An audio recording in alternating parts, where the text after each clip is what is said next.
Welcome to We Geek Podcast. Today is April 29th, 2001. My name is Adam, and as always, joined by my good friend Logan. Hello.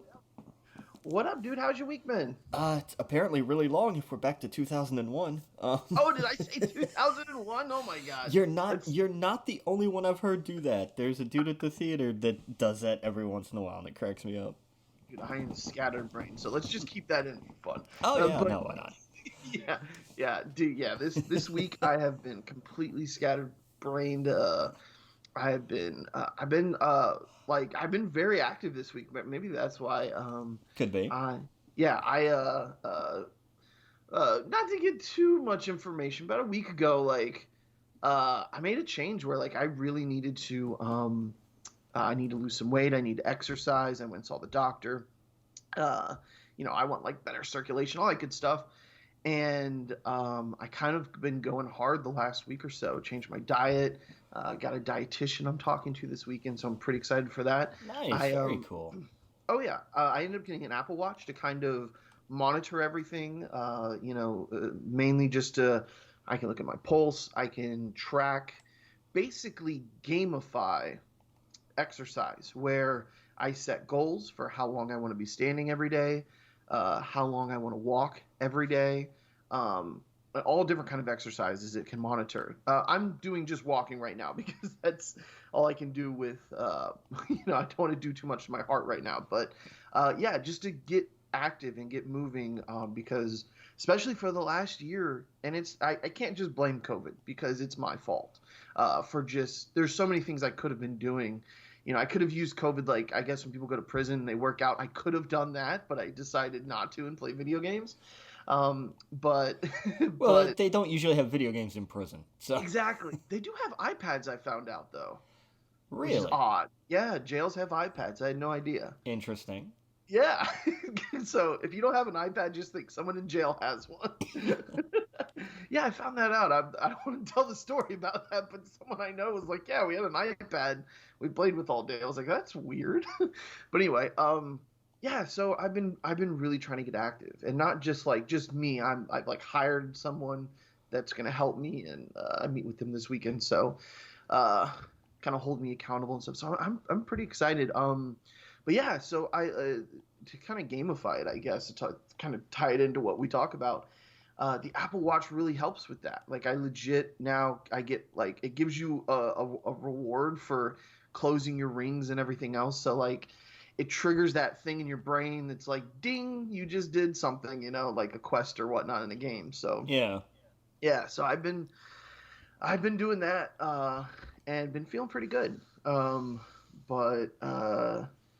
Yeah, dude, that's kind of what I've been up to. What have you been up to, dude? Work. We got our asses kicked this week. Oh yeah. Because Mortal Kombat did not do pre-sales. Nobody wanted to come see this thing in advance until the day before. Oh really? Yeah, because we were always looking at pre-sales and we were like, okay, well this is not going to be a big deal because it's not it just wasn't it wasn't pre-selling. With Godzilla vs. Kong, our opening weekend was sold out 2 or 3 weeks in advance. Yeah. With Mortal Kombat, it was okay, it looks like some people are going to show up, but it's not going to be a giant deal. And then the day before, I think the word that we got was that the pre-sales had tripled. Okay. It was suddenly everybody went, oh, hey, there's a new movie coming out tomorrow. We all need to buy our tickets all at the same time. And oh, yeah. Between that and in my little corner of North Carolina, anime movies do phenomenally well. Demon Slayer sold out every show. Oh yeah, yeah, dude. I think it's the highest grossing in Japan. Foreign. No, isn't it here in the United States? Highest grossing foreign. Yeah, here it's highest grossing foreign now. Yeah, but before that, it was the highest grossing film I think in Japan ever. Oh really? Yeah. So it was that thing of we knew we were gonna get hit for that, and we were sort of prepared. As prepared as we could be. But yeah. We did not expect, we looked at Mortal Kombat's early numbers and we're like, okay, this won't be so bad. Demon Slayer's going to be rough, but Mortal Kombat will be manageable. And then the day before, it was oh shit. Oh wow. And it just, man, it killed us this weekend. Oh, we Yeah. got hammered. I saw that Mortal Kombat has the highest views on HBO Max for like opening weekend compared to the other things that came out at the same time. So like Wonder Woman 84, Godzilla vs King Kong, and of course Snyder Cut. It demolished it. I think it got like 1.8 million views on sure. like the release day. Yeah, it was from all the 15 and 16-year-olds that we threw out. That's true. I didn't even think about that. You're right. A rated R movie is way more accessible in your home than it is going and seeing in theater. Yep. Because if you don't have ID, you go home, and if you don't make a big deal out of it, then it's your loss. Right. And I'm sure we'll talk about Mortal Kombat big later, but like, I hope Warner Brothers sees this and they're like, hey, we have something here that doesn't have to be that expensive and can be really fun. Yeah. And that's part of the fun, is that it is schlocky, it is goofy, and it is campy, and as long as you can, keep the gore in there, keep the fun in there. We'll talk all about that later. I think they could have like their own little cinematic television universe or movie universe if they wanted to. They absolutely could. Oh yeah. Yeah, you could do a whole Scorpion Sub-Zero story. You could do a whole thing about Nether or whatever. You could go. You could do a whole Liu Kang and I don't know. Anyway, but. Yeah, I thought that was wild. The anime as well. Like, I've been hearing a lot about Demon Slayer, so I started watching that yesterday because I do want to see the movie. And I was just, it's great. Like, manga, it has to be more popular than comic books in the United States at this point. When I go into the bookstore, the manga section of books is so much larger than the comic section for graphic novels. And I feel like any kids nowadays, like my nephew, for example, he watches My Hero Academia. Yeah. He watches all that stuff. My friends' kids are all into anime. Like, it is bigger now than it ever has been, I think. Oh, yeah, no doubt. No doubt. Yeah. And, I mean, it helps that it's so... I mean, I know it sounds weird because the content has always kind of been varied when it comes to anime. It just hasn't been as varied and accessible. I think I think Funimation and Crunchyroll just existing has helped make anime more mainstream and more accessible. And it's so many of these are just I mean let's be honest, anime is just cartoons. So it's just hey, of course kids are going to gravitate towards certain ones. And I mean, My Hero is a fantastic Japanese Saturday morning cartoon. Yeah, you can tell Japan took animation way more seriously. It was way more marketable. Like, I mean, imagine having all of the cartoons on one application that you can download. Marvel and DC can't get their shit together to work together to put out that much content and together in the same place. There's nothing like Crunchyroll for comic book cartoons, if that makes sense. Right. You have to have Disney Plus to see the movies, which obviously are a major hit. You have to have a DC. There's like 2 different DC apps if you want to. Their content is spread throughout like 3 or 4 at this point, with HBO, with Netflix, with all the different things that they're on. Yeah. There's no like one. There's no Crunchyroll is I guess what I'm saying for it. And yeah, it's they. I feel like they took it where I feel like the United States was like the movies, and that's all they cared about the last 20 years. Where the comic book industry has just shrunk and shrunk and shrunk and shrunk to how accessible it is. You can go to a comic book shop, but like I feel like it until digital, it was harder to get a hold of. It was like this. It went from the grocery store to this place that only really kind of people like us would go to, if that makes sense. It wasn't as mainstream, but I don't know. Anyway, I don't know what I'm getting at, but I'm glad to see it doing well. And I started watching it, and it's pretty good. It's different. It's weird in all the best ways, and it was fun. Did you end up seeing the movie? I did, yeah, and it's fantastic. Okay. It's so good because it's just the movie. This doesn't spoil anything, but the movie picks up literally right where the end of season 1 leaves off. Oh, okay. Because I was curious because sometimes anime movies like will summarize an arc, like Dragon Ball used to do that a lot, and Yeah. then they'll compress an arc, make it really cinematic, but it's basically the same as a season. So you're saying it's just a continuation of the events from the first season? Yeah, it's literally the next arc. They made it into a movie. Perfect. It's, Cool. I don't know what they could probably stretch it into, 7 or 8 episodes if they really wanted to, but Gotcha. they compressed it into, an hour and 40-minute movie. And it Oh, works. okay. Like Cool. it tells, okay, here is this story.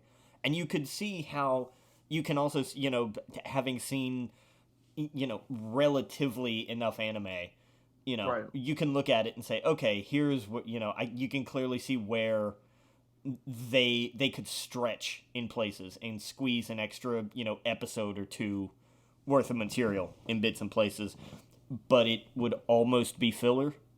Like Yeah. it would work, but it would be borderline. It'd be like, well, did we really need it, or could we have done without it? But Gotcha. Okay. it's I don't want to say compressed because that sounds bad. That usually get negative connotations with that, but they streamlined this next arc and made it Right. a feature film, and it's awesome, and Now, it's did you oh watch the first full season? yes, yeah, I did. Oh, okay. Cool. Cool. Yeah, because I wasn't going to go into this not knowing anything, because I knew I was just going to be like, okay, what don't I understand here? And the answer would Right. have been everything, because that's how it works. Right. Yeah. Yeah. Yeah. Exactly. But yeah, Well, no, yeah. the was it episode 26 for the anime, which is the last one of the season, literally ends with him getting on the train. Okay. So Gotcha. No, I haven't seen the end of the first season yeah, yet. So no, it ends right when the movie starts. okay. It's Cool. fantastic. And the movie is definitely worth it to go watch, especially in theaters, because it's phenomenal. Okay. But Yeah, yeah, dude, it's a fun anime.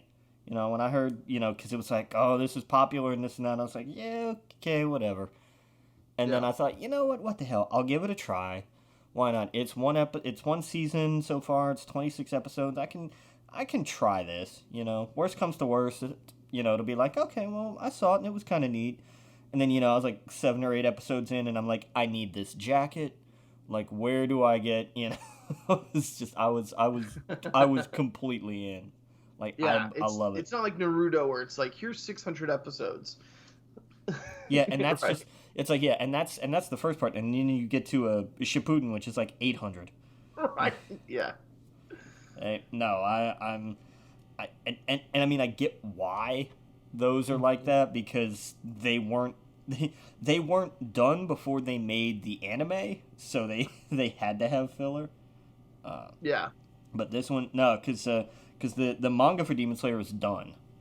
Like it's finished. It's not all translated yet. I think the last two, I guess, books, if you want to call it that. Oh, so it's a complete series. It's not an ongoing thing that is going. So it's already finished in Japan. You're It's saying. done. Yeah, it's Gotcha. it's like AOT, because it's finished. Man, imagine if I don't know why my mind keeps going to like the comic book industry, but like that's so refreshing, knowing there's an end Yeah, and it's not just this ongoing thing that is never ending. It's like here's a story, we're putting it out, the 6 volumes or whatever, and then we're gonna move on to something else. yeah. Oh man, that's awesome. It's yeah. It's why I like things like What Ifs. Yeah. It's Oh it- yeah. It's why I liked what I thought the original idea of the Ultimate Universe was, and then it did the same thing that the regular universe did, and I was like, oh, that's disappointing. Dude, I still go back and think all the way up until like Ultimatum, right? Like how awesome those runs were with X-Men and Spider-Man. Spider-Man, the whole run was fantastic. The thing that's great about Spider-Man is that Ultimate Spider-Man through issue, what is it, 160, I think, which is the end of Peter Parker's run, is basically one story. It's a long story, and it lasted for what, a decade, a little bit more maybe, Right. but it can be seen as one story, and I like that. Yeah, because I agree there needs to be, you know, they don't all have to be like that. Because I get it, you're never gonna not have Batman and Superman and Spider-Man and all these other characters, but not everything has to be a constant, you know. Just it never ends. I know they have arcs, and I know there's you know, stories that'll only last, you know, 6 or a dozen issues, but they're always parts of the greater whole, which is the fact that, you know, some of these books are going on 1,000 issues, yeah. which is all well and good, but it's now. You bring up the what if, and I wanted to mention this. Did you know that Marvel has brought that back, not just in the TV format? Well, that's new for the TV format. Obviously, they're doing the Disney Plus what if, but did you know they brought back in comics? That doesn't surprise me. And they're doing it so smartly. This is what they're doing. What if comics used to be a one issue, you know, however many pages, you really had to get to the point really fast. Everything was kind of rushed, but it was awesome. It was like this what if thing. They're doing it now as miniseries. Yeah. 5 issues. All for it. Yep. So Chip Zdarsky, who's writing the best Marvel comic right now, Daredevil, by the way, is writing, it's called Spider-Man Shadow Spider. And it's, what if Peter did not give up the symbiote suit? Ooh, essentially, okay. What if he just caved to addiction? Fair. What would that do to him, and where would he be now? So yeah, and that just came out like a week ago, so definitely check it out. And yeah, it's gonna be like, hey, here's this cool little 5-issue graphic novel. You put it on the shelf, you could totally sell it. And they know that it's a what if, so they can take more liberties. They can do crazier things. He's also the same guy, I believe, who wrote Life Story. Is that right? Yeah. Yeah. Yeah, so like, and that's been one of the best comic books I've read in the last 5-10 years, right?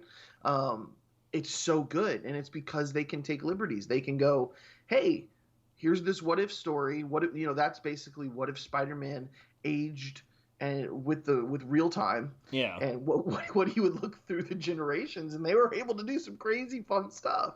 So yeah, I'm right there with you, dude. That's I would love more of that stuff. Yeah, dude. Yeah, it's why I some of my favorite comics are always ones where it's like we're telling a story, and then when it's done, it's done. You know, Transmetropolitan was like that.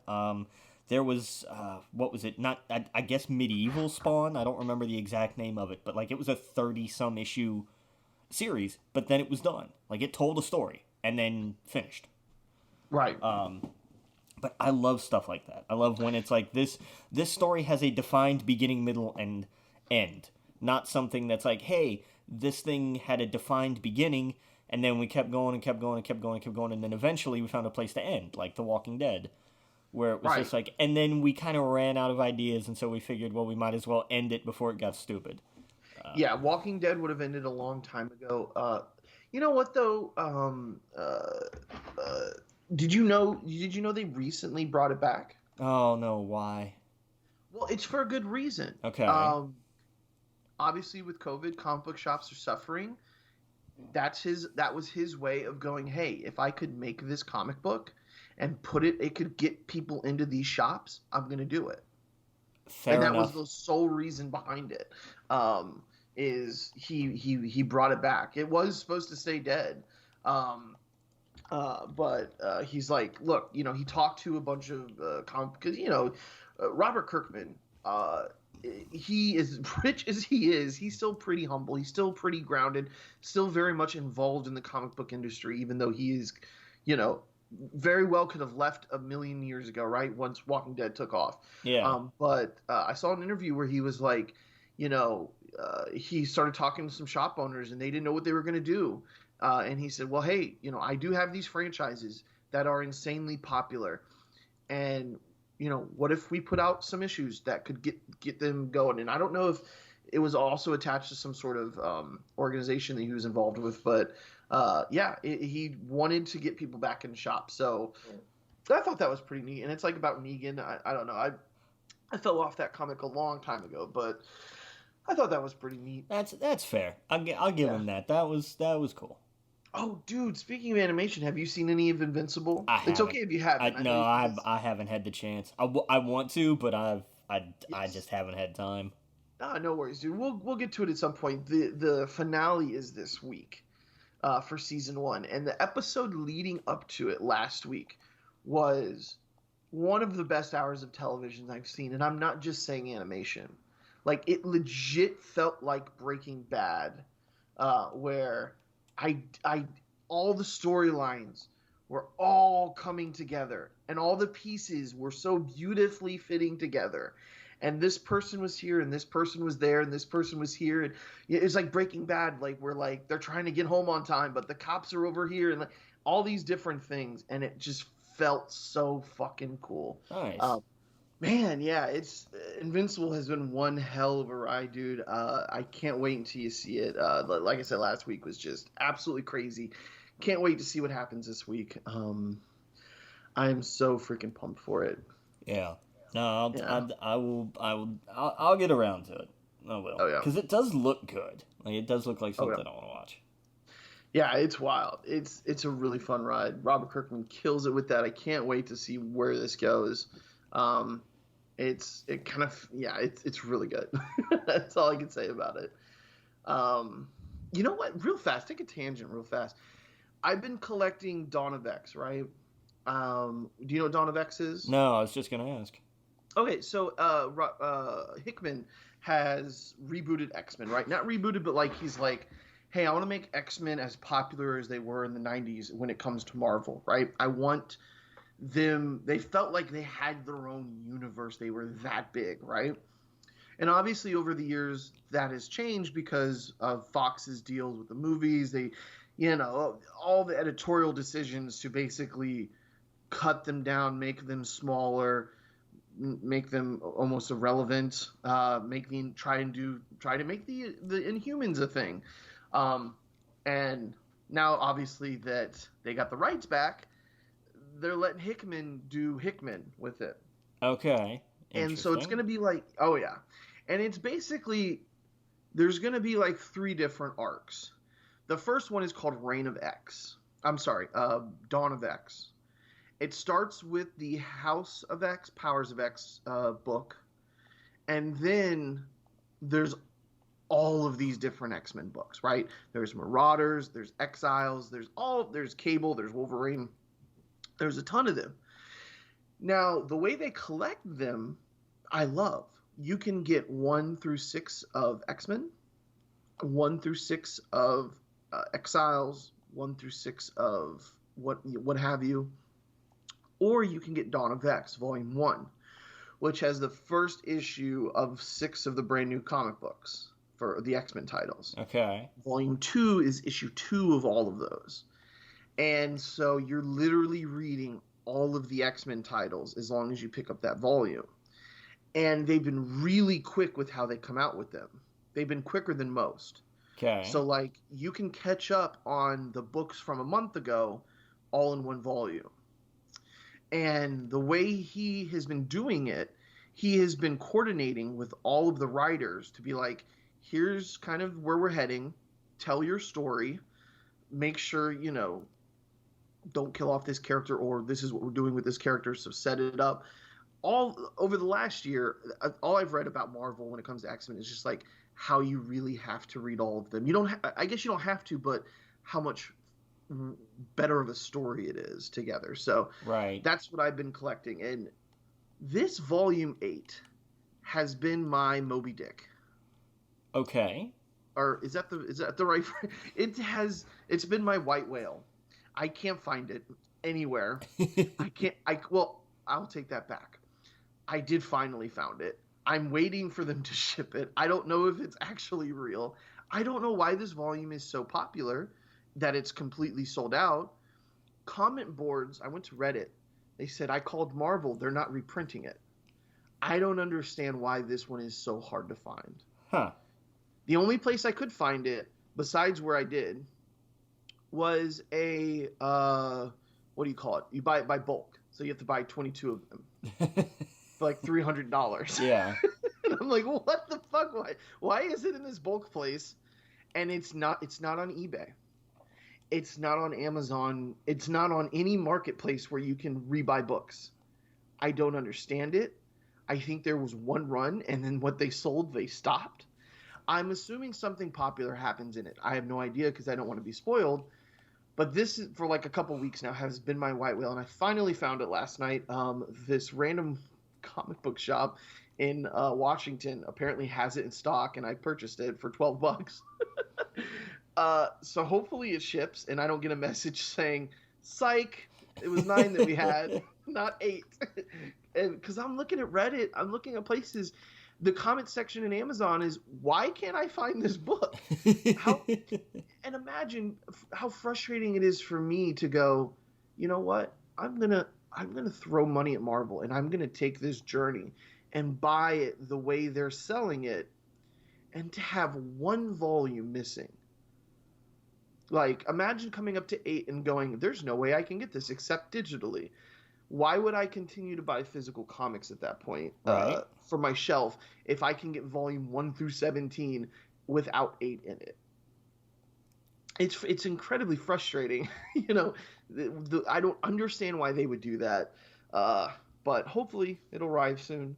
Hopefully I'll get an alert probably sometime today that it started shipping. Yeah, dude, I'm sorry I went on a quick tangent, but it's been a ride trying to find that. It sounds it. Yeah, dude. But anyway, sorry. Where were we? We haven't even started yet. No, we were talking about ordering stuff and getting stuff. I got my Series S yesterday. Awesome, dude. How's it been? It's tiny. Yes. I didn't realize how damn small this thing was. It's not, length and width wise. I mean, it's thicker, but it's not much bigger than a Switch. Yeah. It's crazy. Oh yeah. Yeah, it's wild how much power they put in that little thing. Yeah. And I have to, I need to get the only sorry about that. The only thing of extended storage that Xbox has right now is a Seagate little extra card you can put in the back. It's a terabyte, and I'm going to need it. Oh, yeah.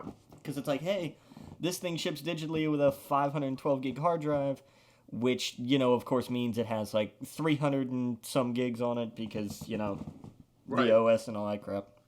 So you probably put Fortnite and like a couple little indie games. I imagine that's what a lot of kids are doing. Basically, yeah. Like I downloaded Destiny 2, and not all of it, just the base. I didn't download any of the expansions. Like, so if I had downloaded all the expansions, that would have been it. Yeah. But yeah, I was gonna say you're done right there just by saying Destiny 2. Yeah.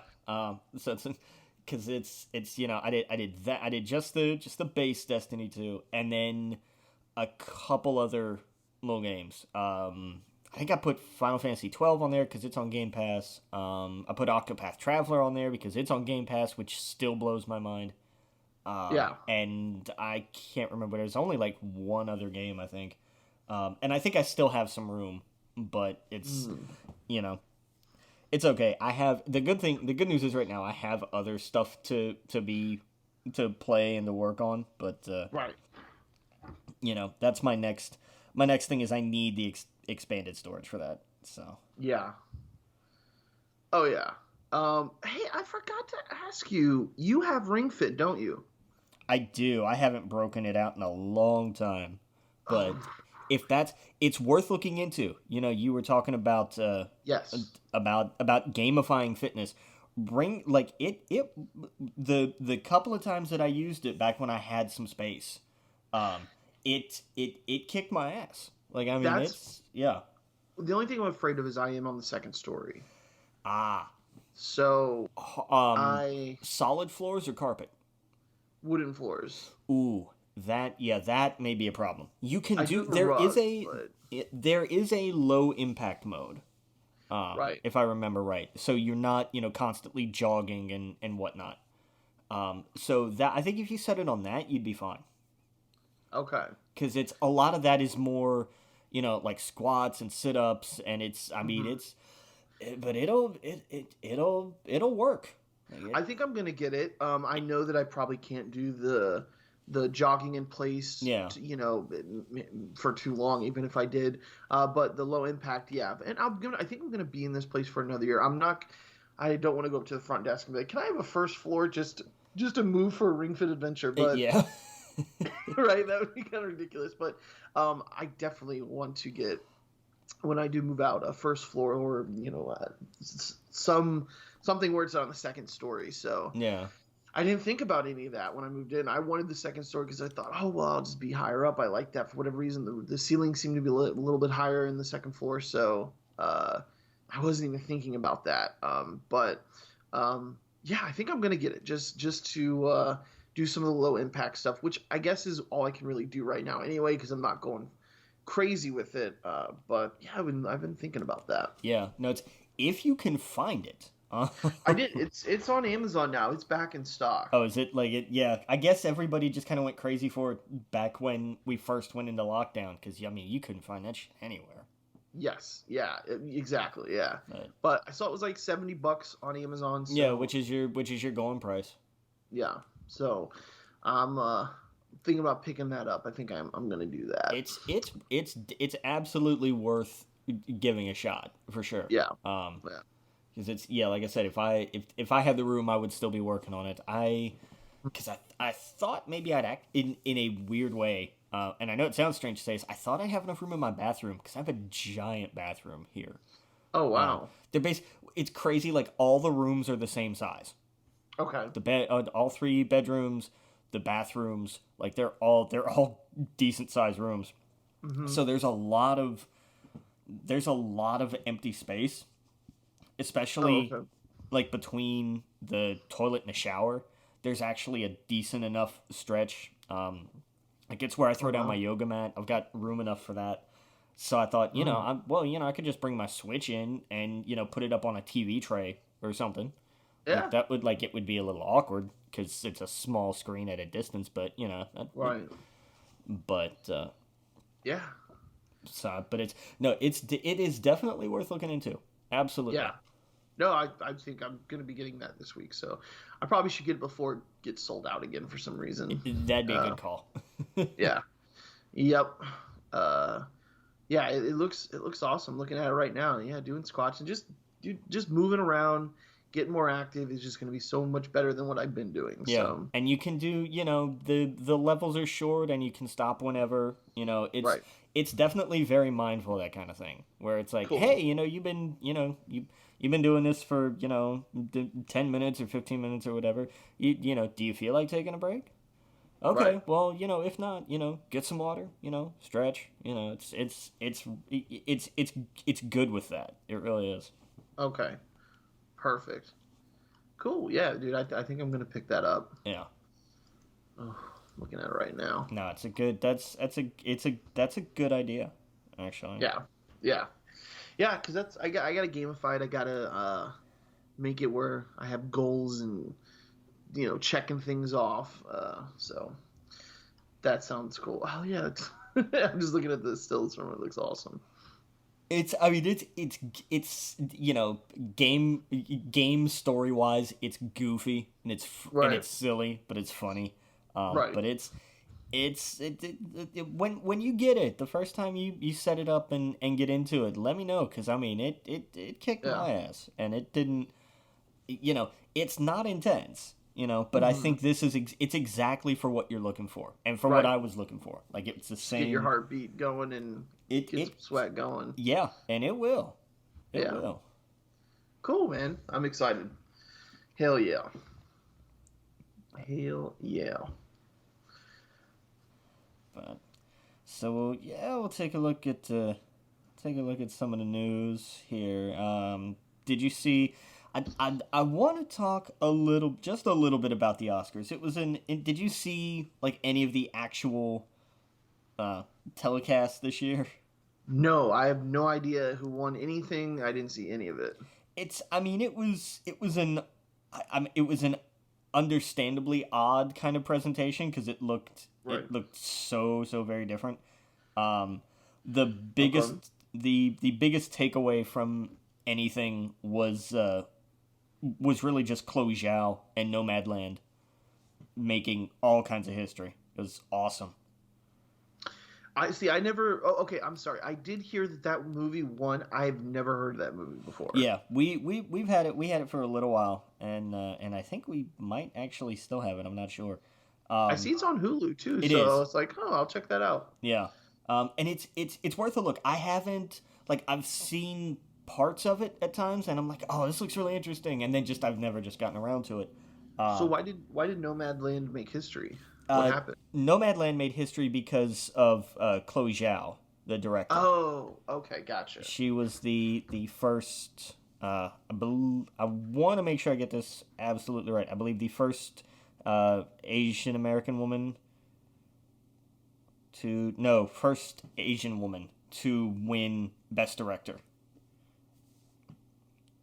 Yeah.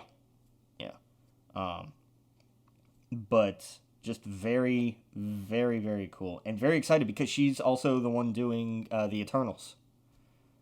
That's her next big gig is the Eternals. And apparently she did a lot with practical locations so that they could, not have to use quite so many visual effects. And it really, when she put some kind of demo reel together for Kevin Feige, and it just blew him out of the water. So I'm very excited. I'm very excited for that. Very happy for her and for Frances McDormand. They're so used to CGI, right? Yeah. That's why. They're like, oh, wait, this is what real pictures look like? Yeah, right? No. And again, tipping my hat to Frances McDormand, who is always fantastic. She won for Best Actress, and deservedly so. Yeah. That was the only person I really recognized when I saw the stills and whatnot. Yeah. It looks cool. It's different. It's very, very interesting. Yeah. This looks like a movie that the Oscars would pick. Oh yeah. Oh no, it's very much that. But But the thing is last year not many movies came out. I'm not taking anything away from this. But that's why I hardly recognized anything, because I was like, wait, I've never heard of this. I've never seen a commercial for this, never seen a trailer for this. And I'm glad that now this year we're starting to push some more things out. But the good thing, the only silver lining I see from is I can actually see this right now if I wanted to. Yeah. Which is awesome. I saw it was on Hulu, so I was like, oh, I know what I'm doing this weekend. I'm going to check out some of these movies. Yeah. But which is cool. It's and I mean the rest of the show was just the rest of the show. It was a weird. I mean, you expected it to be weird because of the year that we've had and everything, but right. It kind of fell flat at the end because they shuffled the awards order around, so it ended on Best Actor, and it was great. It went to Anthony Hopkins. I know people were really bummed it didn't go to Chadwick Boseman. And they didn't go to Best Picture at the end? No, it went to Best Actor. What? Just to spice things up and change things around and everything. Is Vince McMahon running this? That was kind of my thought too, especially because the whole the very end of it, it just kind of fell flat. This is very much a Vince McMahon move where they're like, no, we're going to move the title picture to the end and we're going to put Brock Lesnar at the end. Yeah, but it was so it's I mean, it was strange, but speaking of Chadwick Boseman, rest in peace. I got a new TV. Well, I don't know how to say this. During the magic of editing during the show, I got a new TV, and he's right there, smack on my box. There you go. So I'm like, oh, I know what movie I'm going to first try on this bad boy. Yeah, big old Black Panther on it, and it's so sad, dude. Fuck. I don't know. It's so sad what happened to him. So did they so he was nominated. Did they how did they mention him? Did they talk about him at all during the Oscars? Yeah, they did the in memoriam bit. They always do. And I think that everything just kind of got overshadowed by him not winning Best Actor. And it was one of those. It's one of those things where I absolutely understand and agree with people who were like he should have won. I'm absolutely. But Anthony Hopkins' performance in The Father was also just phenomenal. It was one of those where I can understand why. I'm not saying I agree, but I'm saying I get it. Yeah. It wasn't like, oh, he got cheated because this, it's not like when Crash won Best Film, when it won Best Picture, and everybody went, the fuck? It's one where it's like, I hate it, but I get it, but I still don't really, I don't feel good about it. Yeah. But it would have been nice, but I totally get why. I haven't seen it with Anthony Hopkins, but I'm sure he did a great job. And I don't think Chadwick Boseman needs that. He's always going to be remembered, dude. He is going to be called the king for generations. His legacy is just absolutely indelible, no question. Yes. Oh yeah. I love that. I love Disney's decision to be like, no, we're not replacing the character. That's going to be Black Panther. Yeah. And that that just solidifies it even more. So, yeah, dude. Yeah, that's another movie I need to see. Like most of these movies that I read through, I never watched. So that's kind of the good thing about the Oscars at the end of the year is I'm like, hey, I have a list of movies that I really should check out. There you go. Right, that for some reason are not being advertised to me through all of the streaming apps and everything. So, there's a bunch of them on Hulu, and most if it's not on Hulu, it's probably on Netflix. If it's not on Netflix, it's on Prime Video. There were a lot of Prime exclusives. Was it The Sound of Metal was a Prime movie? And it was nominated and won for a bunch of stuff. Well, a lot of these are just worth the rental, anyway, even though I don't find it on streaming. So usually they're like, okay, I want to cry tonight. So let's put one of these Oscar winners on. Right. Yeah. But, man, every once in a while I go back and watch Peanut Butter Falcon because it's just such a fun movie. I always think about that. And I didn't win anything, but those kind of movies I fucking love. I mean, like just feel good movies. Fair. Yeah. Fair enough. Yeah, dude, that's cool. Yeah, so now I have a list. I'll go watch some of that stuff. Anything else stand out at the Oscars? Any winners that was cool or? Nothing that really just kind of jumped out at me or anything. Gotcha. It was an interesting show. It was a strange show. It wasn't a bad show. Yeah. It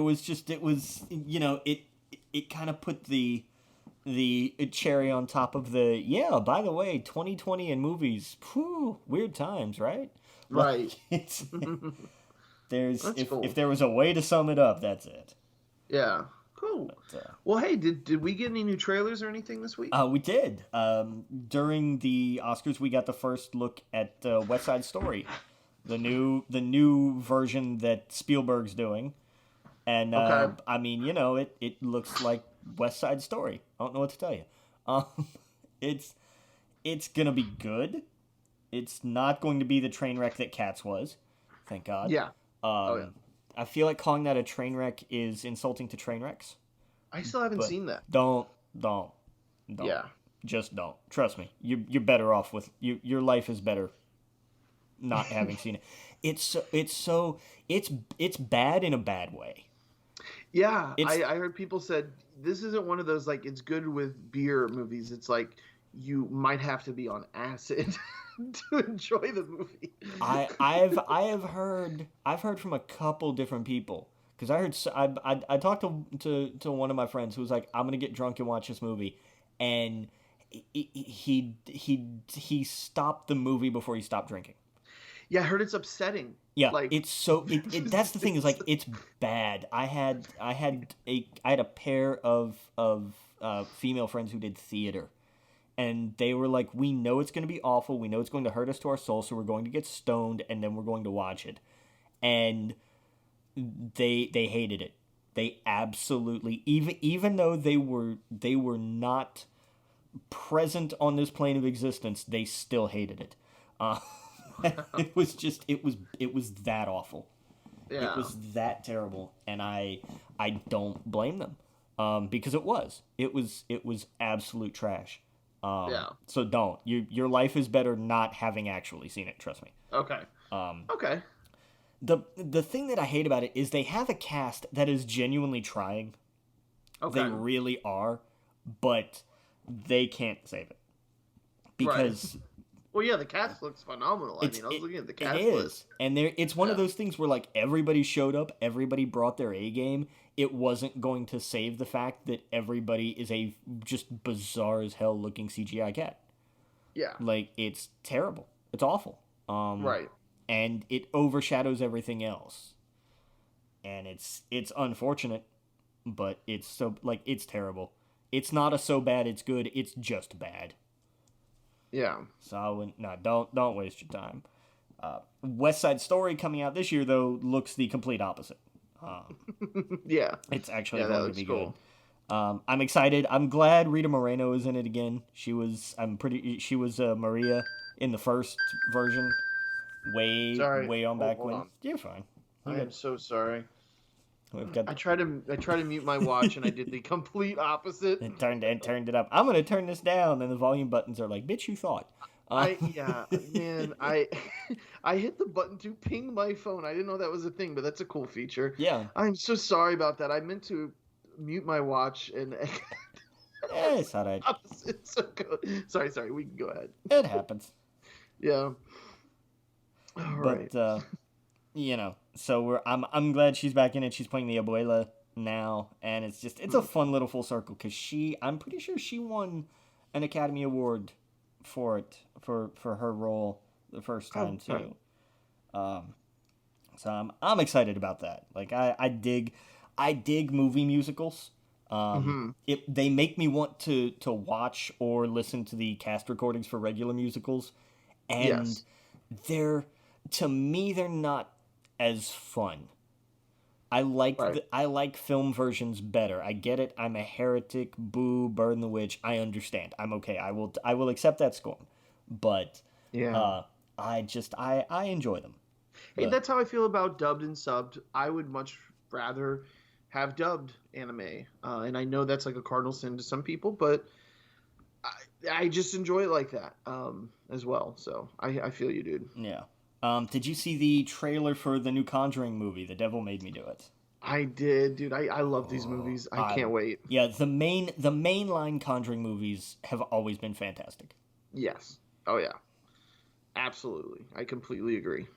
But nah, it looks creepy, and I'm so down. Like, I'm very much in for it. Yeah. I loved the line in the trailer, that references, the oath everybody takes. Do you swear to tell the truth, the whole truth, nothing but the truth, so help you God? And, Ed Warren is sitting there saying, this court recognizes the existence of God. Maybe it's time we also recognize the existence of the devil. And it's like, I never thought about that. It's a crazy revolutionary thought, even in 2021. Imagine how it was, because I think this is set during, the early 80s? Yeah. I think? Yeah. But yeah, no. I'm excited. Like, it looks creepy as hell, and I'm here for it, no doubt. Yeah, dude. Yeah, I'm always excited. I love that they blend in a little bit of real world stories with the the thrill ride of these things. I can't wait for it. That's gonna be one you gotta see in the theater. Those kind of Conjuring movies are just a fucking ride. They're a thrill. Yeah, so I'm pumped for that. Yeah. And of course, we got the first Shang-Chi and the Legend of Ten Rings trailer this week. I'm hyped. Hell yeah, dude. Yeah. Oh yeah, absolutely. It looks phenomenal. It looks really good, dude. I love that they're bringing in the real. They're doing the Mandarin, but they're combining a couple of characters. Yeah. Because his father usually isn't the Mandarin, but he is in this. So they're combining a couple characters. And dude, I cannot wait. It looks good. I'm ready for kung fu, or not kung fu, but martial arts, I guess you should say. Because he's the master of, what is it? Isn't God, it? what's Isn't it? is it? Isn't it Kung Fu? Is it Kung Fu? Yeah, I just wanted to make sure I got Yeah, that right. no, it's I at didn't least know- yeah, because in the at least in the comics, I don't know if they're gonna change it for the movies, but it was Shang-Chi, Master of Kung Fu, right? Yes, yeah. I'm not a martial artist, so I don't want to I know there's people get very upset with the different forms of it. So yeah, it is kung fu. Yeah. Yeah. So I'm excited for that. I am pumped. You know, I this looks so fucking good, and it's been like this was one of the movies where we're like, where's the trailer? This is coming out like in a couple months. We should be seeing this. Yeah. But yeah, dude, I'm excited. Yeah. Um, but no, I'm pumped. It's gonna be good to have Marvel movies again. We've gone a whole year without them. It's been 2 years. When the hell was the last one? It was Far From Home, right? Yeah. Yeah. We did this on a different episode. I don't want to be sad about this again. Yeah. But it'll be good because July 9th is Black Widow, and then the ball just kind of rolls from there. Oh yeah. Yeah, it should be good. Yeah. Should be good stuff. Speaking of Marvel movies, in news that has shocked absolutely no one on the planet, they're making a Captain America 4. Who knew? Yes. And interestingly, I love that Malcolm Spellman, who was the head writer and showrunner for Falcon and the Winter Soldier, and Delan Musin, who was one of the staff writers, are going to be writing the film. Okay. So, I love it. I love Marvel just saying, "Hey, man, you guys killed it. Come do this for a film." It's like, oh, all right, Yeah. cool, bet. You know. Right. Yeah. There was, the thing with Falcon and Winter Soldier. I don't feel like I have a good. I feel like that they had to cut a lot of things from it, right? Obviously, with the COVID and stuff like that. The stuff that they kept, I loved. So I'm interested in seeing. I don't know how to phrase this, but like an unedited version of their take in the Marvel universe. Does that make sense? Like one that's not as chopped up, where like they obviously had to do their best with what they had, Right. To remove things. I look forward to seeing what they can do in a movie where they don't have that restriction. Right. Where they can tell their story, because like the moments with Isaiah and whatnot were some of the best in the MCU period. Agreed. The conversations, yeah, the way Sam acted, especially in those scenes and after that, was Captain America. Yeah. Especially when he was like, there's such a thin line where him walking around in a Captain America outfit, giving orders to politicians who just don't want to listen, like that's so easily can be made fun of or look schlocky or whatever, but it was so well done, and what he said just resonated and it landed. And so I'm looking forward to seeing that on the big screen. And what they can do with it, because I imagine a lot of these characters are going to be in that for the most part. We haven't talked about the season finale yet, have we? No, not yet. Okay, so we'll talk about that later on. I don't want to get into too much spoilers, but I really like this. Yeah. This is awesome. I'm excited. I love to see where this goes from here and everything. Yeah. Oh yeah. Yeah, and I love that the same team they're letting them continue their work. Yes. Where it's like, hey, you guys killed it with this, so we're gonna let you do your thing. Yeah. And it shows that Marvel puts a lot of it's continuing their trend of like, hey, we trust the people who do the work. Oh yeah, and they're putting the right people in the right places. This is a prominent black superhero.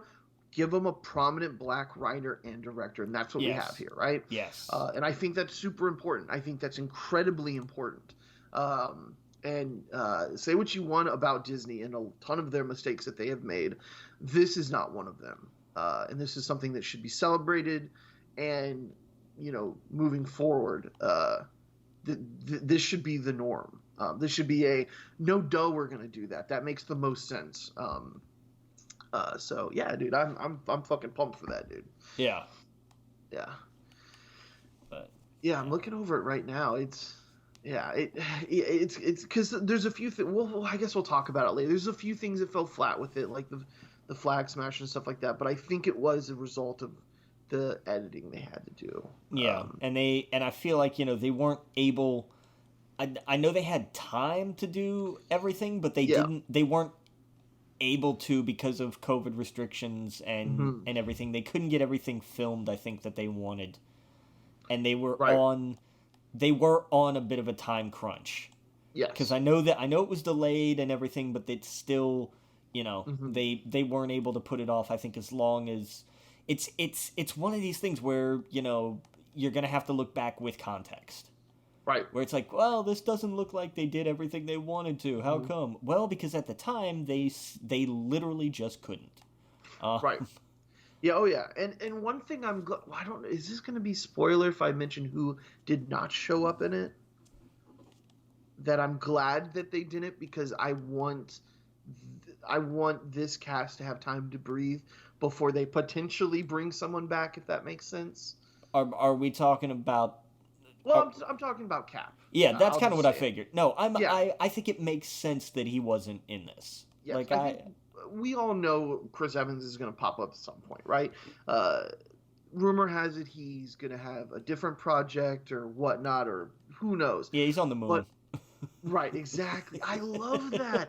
I love that he's just this, because he didn't die technically in Endgame. He was just elderly, right? Yeah, and I wonder, like, were the only people that knew that the people that were there when he showed up?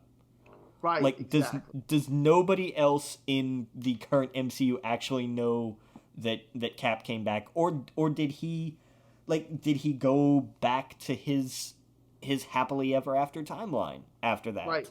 that? Um, Who knows? Yeah, who knows? Who knows what kind of uh they're doing construction. I don't know if you can hear that on the mic. oh, is that I thought it was from here because we've got the lawn care guys out and about too. I thought maybe it was me, No, these but guys are for some reason deciding to drill in the walls right now. of course, Oh my god. I don't know if you oh, can hear it. I don't know if I should. it's fine. We Okay. talk over it. It's okay. Okay. Uh, But yeah, what was I saying? They could tell, because Chris Evans has said he definitely wants to come back for the role at some point. But I imagine you could tell his story of, hey, how did he go put everything back in place and what happened there? yeah, The Russo brothers have come out and said definitively he was in a pocket universe with Betty. That way, he wasn't in this universe, just watching everything happen. He's in his own little. He created basically his own little pocket universe, and he spent the time with her, if that makes sense. Peggy, Peggy, what was I saying? Betty. Betty, Jesus Christ. Okay, sorry, this is not the Hulk here. I, Which I did watch recently because I was like, hey, I haven't revisited that in a while. um, uh, but anyway, yes, Peggy. So, yeah, they could tell all those stories, but I'm glad that Sam is Cap. There's no question, and and moving forward, he's Captain America. Even if Steve Rogers comes back, he's still going to be Captain America, and I like that. yeah, I think it's perfect. It's such a perfect fit. The abilities with him and we're getting too much into it. I'm so sorry. We'll talk about it later, but I'm really happy with what they did. And of course, like you said, it's a no-brainer. They're going to be moving into the movies with yeah, it. yeah. I mean, it was a duh call, but how Right. many times have we seen a studio decide not to make what seemed like the obvious decision at the time? Yes. Oh, Um, yeah. And I'm curious where they go with Bucky with this, because now what story do you tell with him? right. Yeah. So I'm curious where this goes, and even more curious with, like, what's his face, John Walker. Like, what's that gonna do? What is that opening up? Or sorry, we'll talk about it later when there's spoilers. So anyway. So yes, I did see that news. That's pretty cool. Yeah. They're also doing well. This isn't Marvel, but in terms of sequels and things going forward, do you remember 47 Ronin? Yeah, absolutely. Yeah, Keanu Reeves and that movie, which was not a terrible movie, wasn't phenomenal, but wasn't awful. Right. They're doing a sequel. Okay. The thing that's interesting is the team they have doing it. Okay. They got Amy Garcia, who does work on Lucifer, which I started a couple weeks ago, and I get the hype. It's a fantastic show. Mm-hmm. And it's being she's co-writing it with AJ Mendez. Yes. Oh, the wrestler? Yeah. No shit. Yep, That's formerly so cool. known as AJ Lee. Fuck She's yeah. She's a nerd. She's a total nerd. So yeah. So I'm like, this is awesome. This is fantastic. Yeah. Yeah, you know what? I don't actually even think I've seen 47 Ronin. I might revisit that. It's worth checking out. Like, it's not bad. Oh wait, I think I have seen this. I can understand why, like, if you have, you've forgotten it. Oh yeah, that's right. It's got the guy from Scorpion from Mortal Kombat. Yeah. Everything else, Wolverine and a bunch of other stuff. Yes, I have seen this movie. Yeah. Man, that looks cool. But yeah, that's gonna be they're doing a sequel to that, and I'm excited because of the writing team. Like, that's gonna be so cool.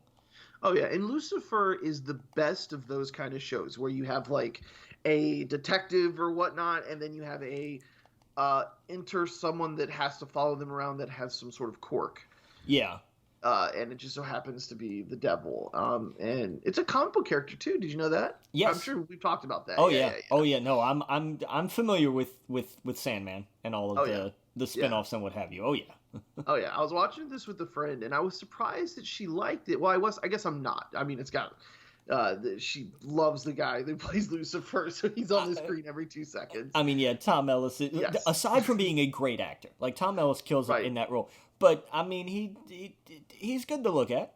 Right, yeah. So I'm like, okay, I see why you like this. But it was a show we could totally both enjoy because I'm like, this is fucking cool. Like, and it gets into the mythology of all that stuff. So it's a really fun ride. I don't think I finished the last season. One of my favorite parts though is where they go after a kid who's playing World of Warcraft, and it is every stereotype you can think of. Of course it is. I loved it.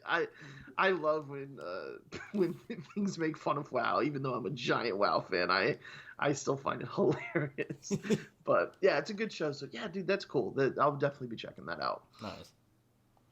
But yeah, because Amy Garcia, I'm pretty sure she is the ME or the lab tech.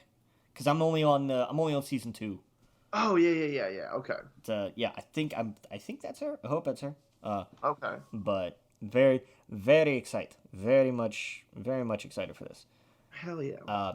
Speaking of, we talked about Warner Brothers listening to people earlier. Okay. Turns out they actually might. Because there's talk going around that they want to bring Adam Wingard back to do what's being floated as a Son of Kong movie. Oh, okay. Just, I guess, as a way to continue the MonsterVerse. Like, oh, hey, you know what? People actually really dug this. Yeah. Well, and it made a lot of money, so it would kind of be stupid to not do more of it. It would. I did hear, now this was just like on a podcast or something like that, so I don't know if there's anything true to it, that this was the last one with Godzilla, that the rights have now, or at least a part of the deal that they originally had. So I have to imagine they are either going to have to do a new deal to continue with Godzilla or not. So I don't know if this is going to be the final one with Godzilla, but they have to keep doing it, right? Like, there's just too much money to be made. You'd think. Like, I like the deal that they have, right? Like, that they can do Godzilla movies in, like, his own Japanese series of movies, but also in the West they have this version with Lionsgate, right? I hope they continue that because that's the best of both. Legendary, sorry, yeah. That's the best of both worlds, right? Everybody gets to eat and everybody gets Godzilla, and we can watch both of them, right? Like, the world is so small now where, like, we can just enjoy it. So I hope they continue it with that. Yeah. But even if not, there's still a ton of stuff with Kong and all sorts of things they can do. Oh, I see that Adam Wingard went to Full Sail. Yeah. That's cool. Yeah. I didn't know that. Wild, isn't it? Yeah. Well, yeah. Yeah. That's dope. It's really something to always see, a Full Sail alum's name. Yeah. Gary Rizzo, who does a lot of he does audio mixing primarily for Nolan movies. You'll see him a lot with Nolan stuff. He was a Full Sail grad from way back. Oh, hell yeah. But he's been around for a long time. But you'll always see his name with Nolan stuff. Yeah, a lot of video game people too. I like people who did Lord of the Rings online. Like, ton of them came from Full Sail. Oh, their video, they're known for their audio program, primarily music, but their video game program is robust. Yes, I'll go with that, because they, this was a thing where they were like, hey, video games are popular as hell too. Right. A ton of them worked at and I say worked because I don't know anymore. At Rockstar, because a ton of them were involved with the first Red Dead Redemption. Oh, and sweet! And cool. You could tell because in the library, like, video games were something you could check out, and they had. They had a couple of others from they had like a semi decent library. But they had like 20 copies of Red Dead Redemption, like like in like super proud parent style, and it was funny as hell. But I get it, it made sense. But yeah, it was funny. Cool, dude. But yeah, always good to see Full Sail alums making good. Hell yeah. And it's always fun. I'll get an update from their page every once in a while where it's like, this movie premiered this week, and congratulations to this list of grads. And sometimes it's a short list, sometimes it's people who graduated around the time I did. I've never seen anybody that I personally was in class with. That's the day I'm waiting for, where it's like, oh, wait a minute, I remember them. They were dumb as shit. Like, how did they wind up mixing on a Grammy-winning album? Right. Well, all about who you know. Yeah, it's like that'll be fun. I'm looking forward to that. It didn't pan out that way for me, at least not yet. But time moves on. But no, I'm looking forward to see, because there's there are a couple names that I can think of where if I saw them, I would be like, yep, no, I believe that. Totally buy that. But looking forward to that. But we got some TV segue awkwardly into TV news. The biggest bit of news I thought was about the Secret Invasion Disney Plus series. They are really trying to get Khaleesi to sign on. They want Emilia Clarke to join this cast. Yeah, I assume most people think she's going to play the queen, right? Yeah.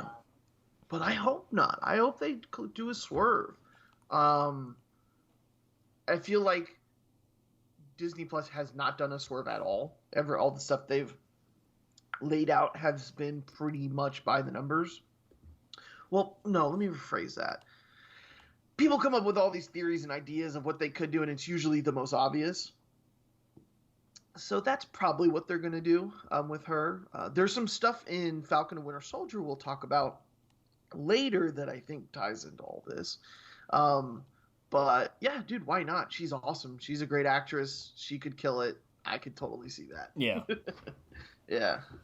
Plus, the girls are all British, it seems like, so. Yeah. Oh, yeah. Shit makes me crazy. It's funny, but it makes me crazy. Yeah.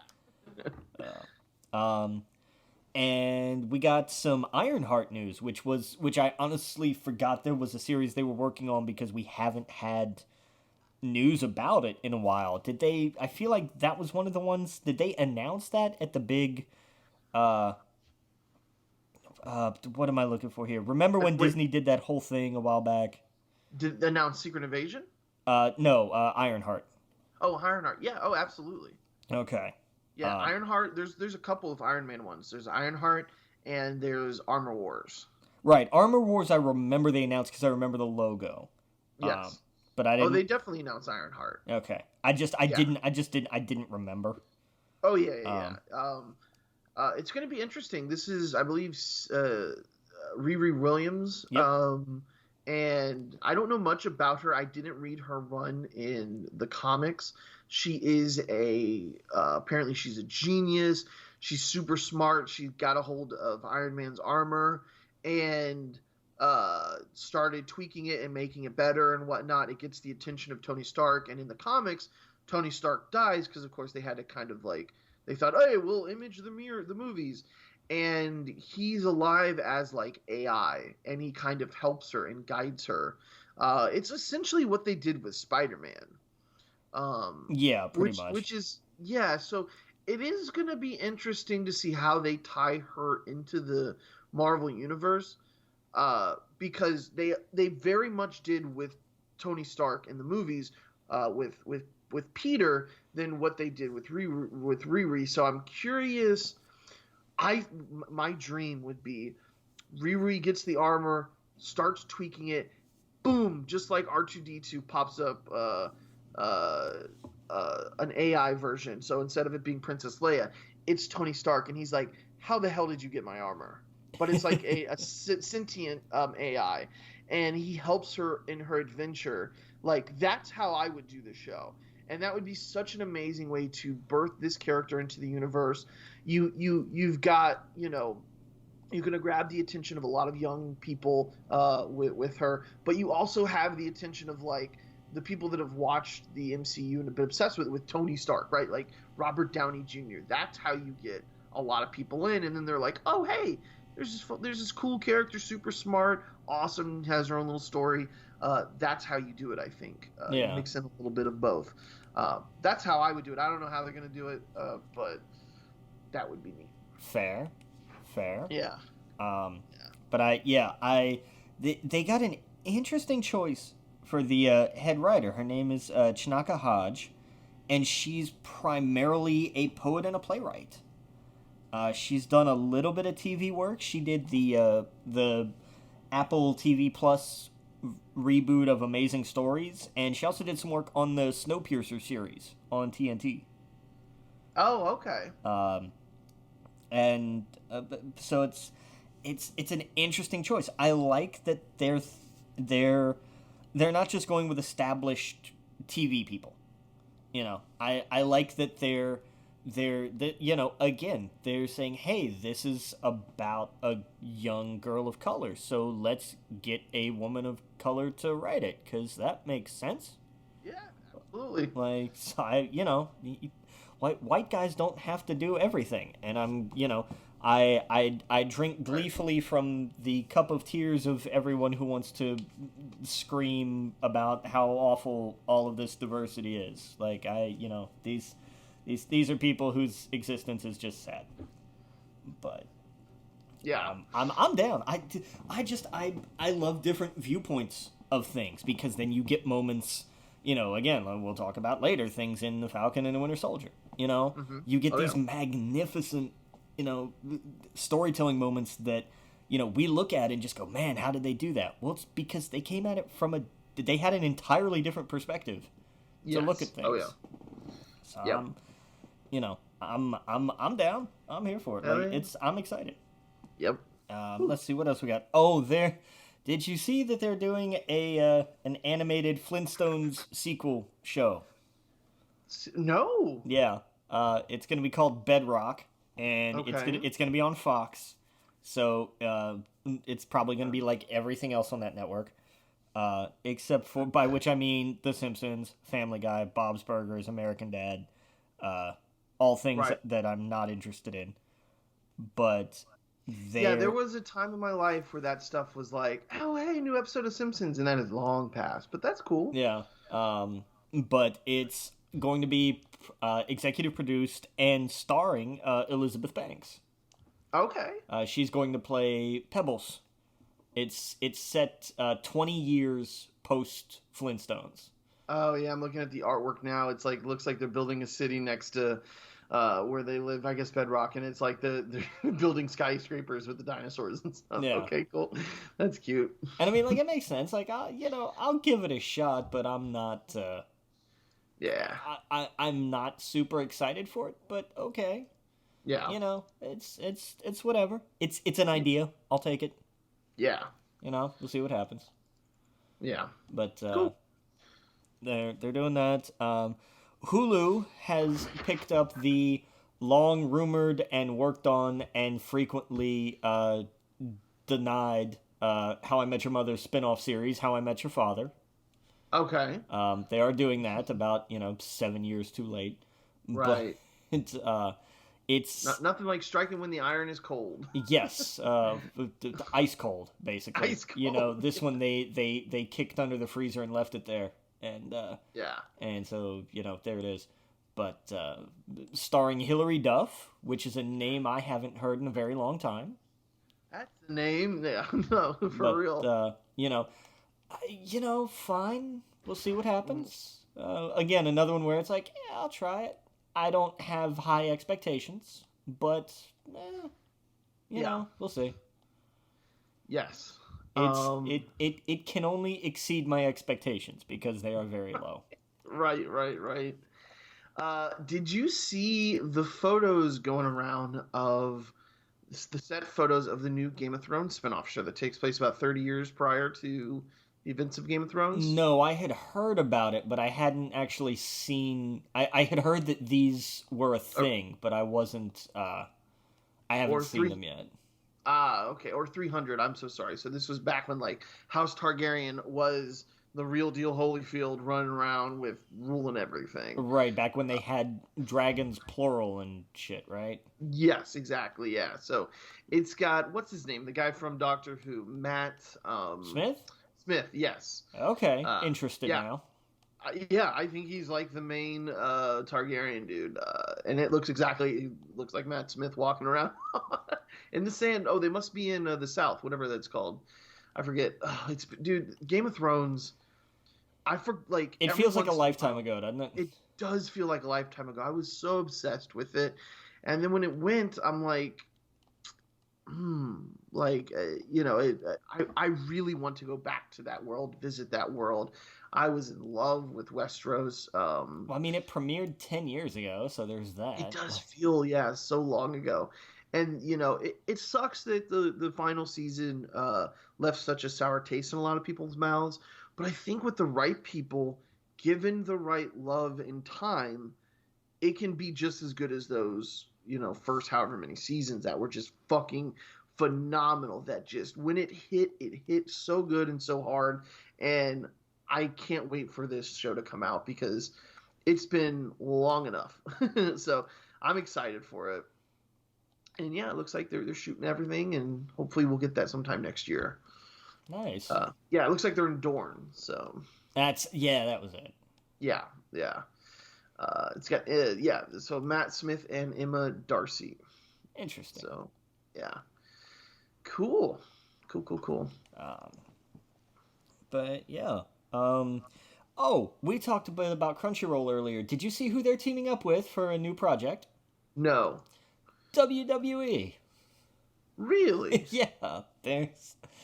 There's going to be some. There's no details really, but okay. There's a partnership between Crunchyroll and WWE.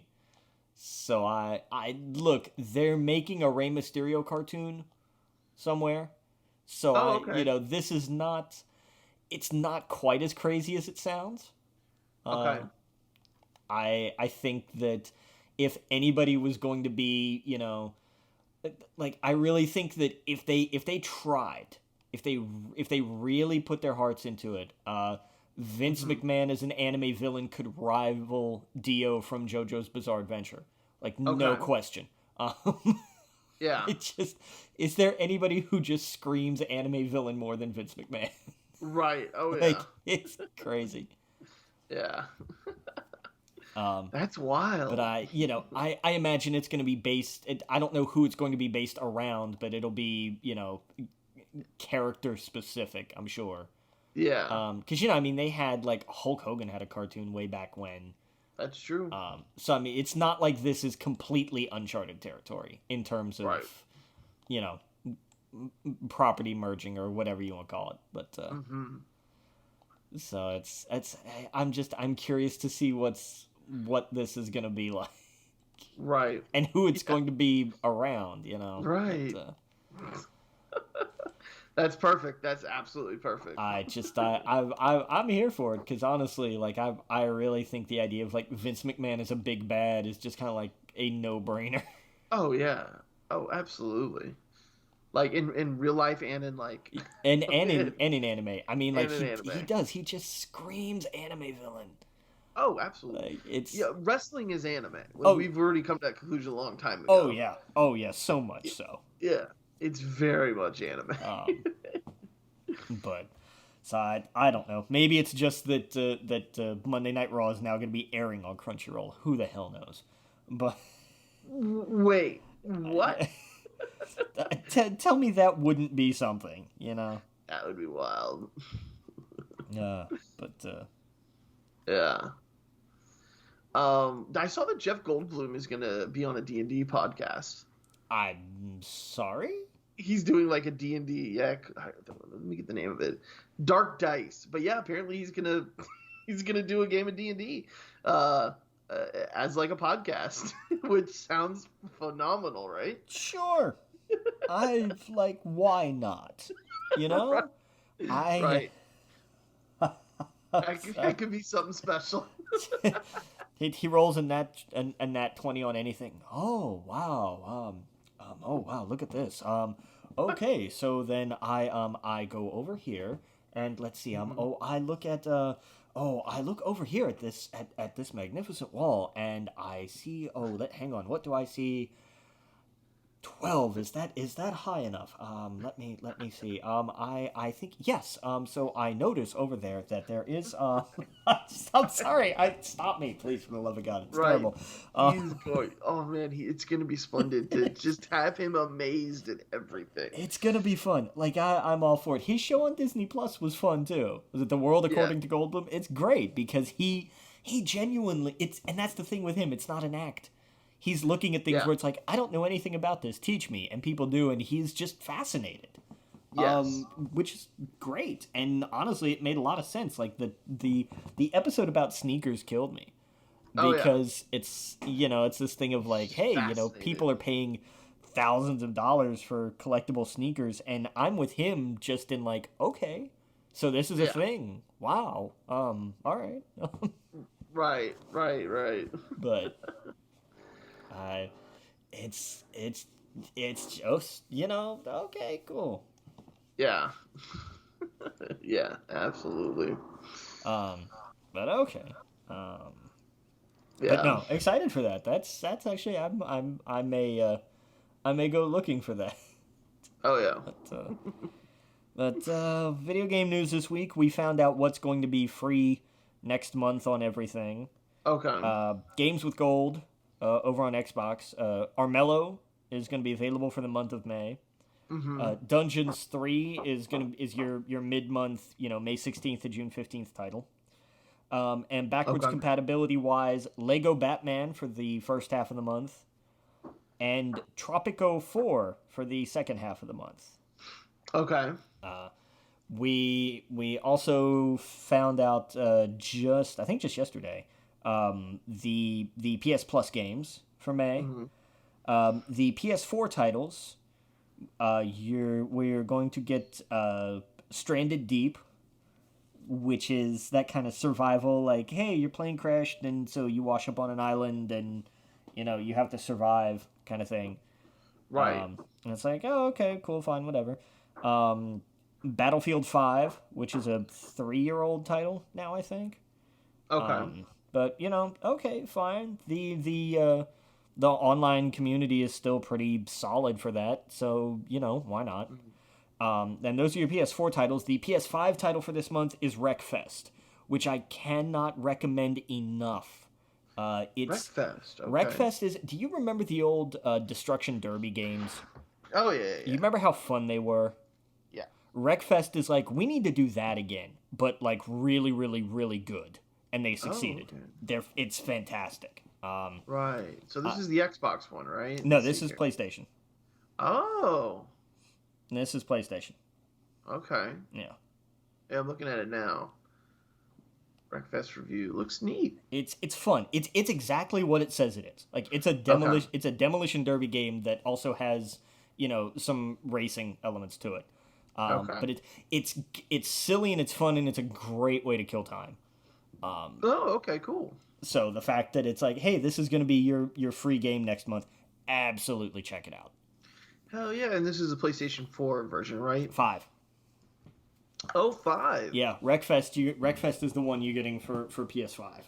Oh, okay, cool. Yeah. Stranded Deep and Battlefield 5 are the PS4 games.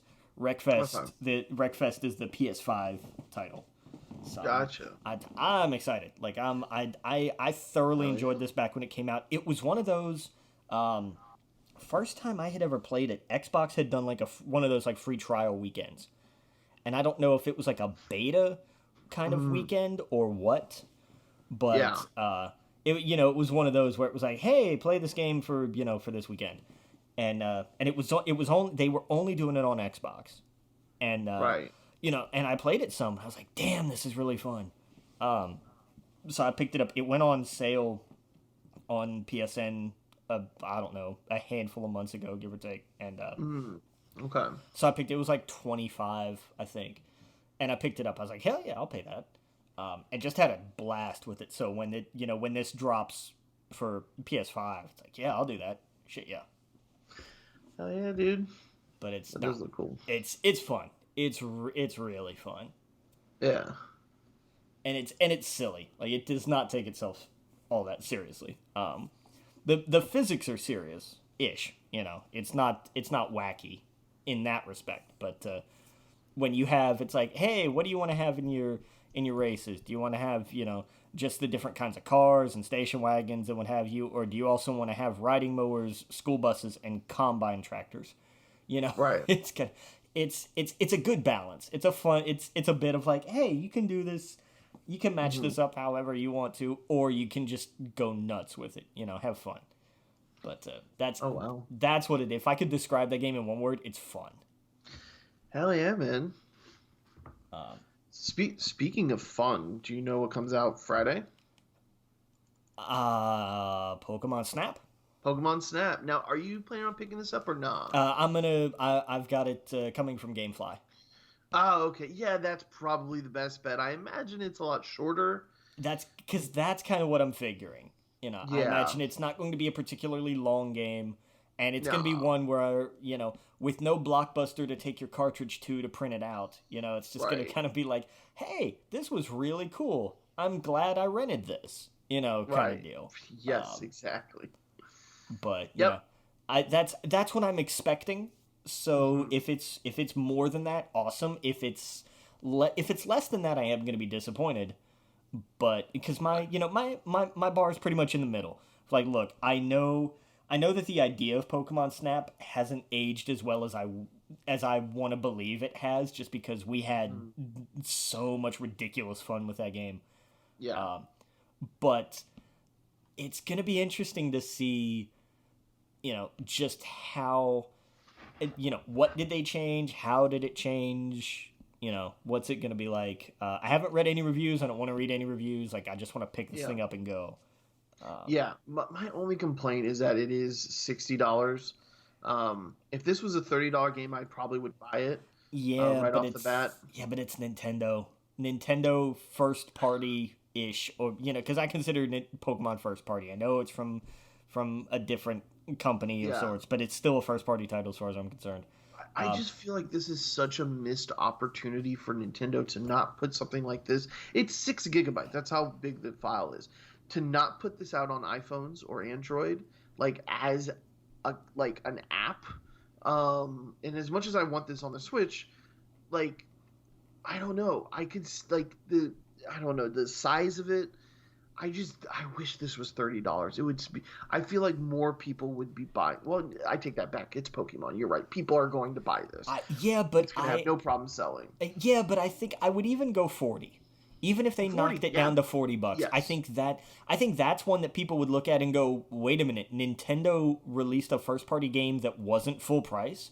You Well, know, they do though. Like some of them are cheaper when they come out. not for big name franchises.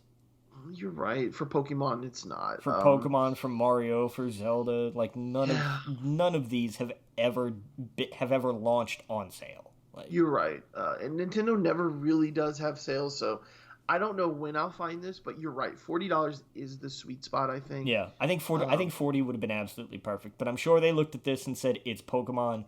People want it. We can charge $60 for it," and they're not wrong. Yeah. They're Maybe not. I'll do GameFly. That's a good idea.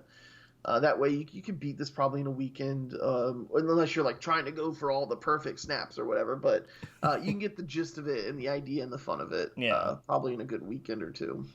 Like I feel like this is going to be one where, you know, I'll play through it over a couple days and be like, I am glad I rented this. This was fun. Yep. Time to send it back now. Like that's what I'm expecting. I'm Might give you an itch to play the mainline series or something. Right. But yeah. Yeah, that's what I'm thinking. You'd be like, oh, it's cool. It's got the Pokemon from this generation, and that's about it. But yeah, that's cool. Yep. Dude, Resident Evil Village comes out next Friday. That's what I'm going to be dropping $60 on, or however much it is. 70. That'll be worth the full thing. I haven't played the demo yet. I haven't either. But I downloaded it. I want to play it because I did like the quick little tech demo of sorts they did. What was it, Maiden, a couple months ago? Yes. And I was like, oh, okay, this is creepy as hell. Oh yeah, yeah. I played that one as well. Yeah, I'm just like, oh, okay, this is that sold me on it. I'm like, oh, I love the werewolves and it's so creepy. And those kind of games, do they have an adjuster for difficulty? Maybe, I don't know. Did 7? I forget. Because that was the thing. I never actually played 7. I have it. I played a couple hours. Yeah, because it's part of the PlayStation Now collection, not PlayStation Now, but the Plus collection. Yeah. But I've never actually played it. Dude, give it a shot. I played the first couple of hours and I loved it, but it was one of those where like something else came out, I put it down, and I just never came back. Yeah. And sometimes those games are fun to play with other people in the room with all the lights off, and you're just like, you're reacting, you know, like, and it's a fun, kind of like watching a horror movie. You're passing the controller back and forth, trying to spook each other and stuff. That's a good time. Yeah. But yeah, that's probably the next game I'm going to be getting. Yeah. No, that's fair. Yeah. But God, I forgot that was coming out soon too. Right around the corner. Yeah, fair enough. Fair enough. Yeah. Well, you want to get in some reviews, or yeah, let's talk Mortal Kombat. Yeah, this was a lot of fun. I watched it a couple times. I saw it with family as well. It was an interesting, because they don't know Mortal Kombat except for, hey, that's that very violent fighting game right. in the 90s, yeah. right?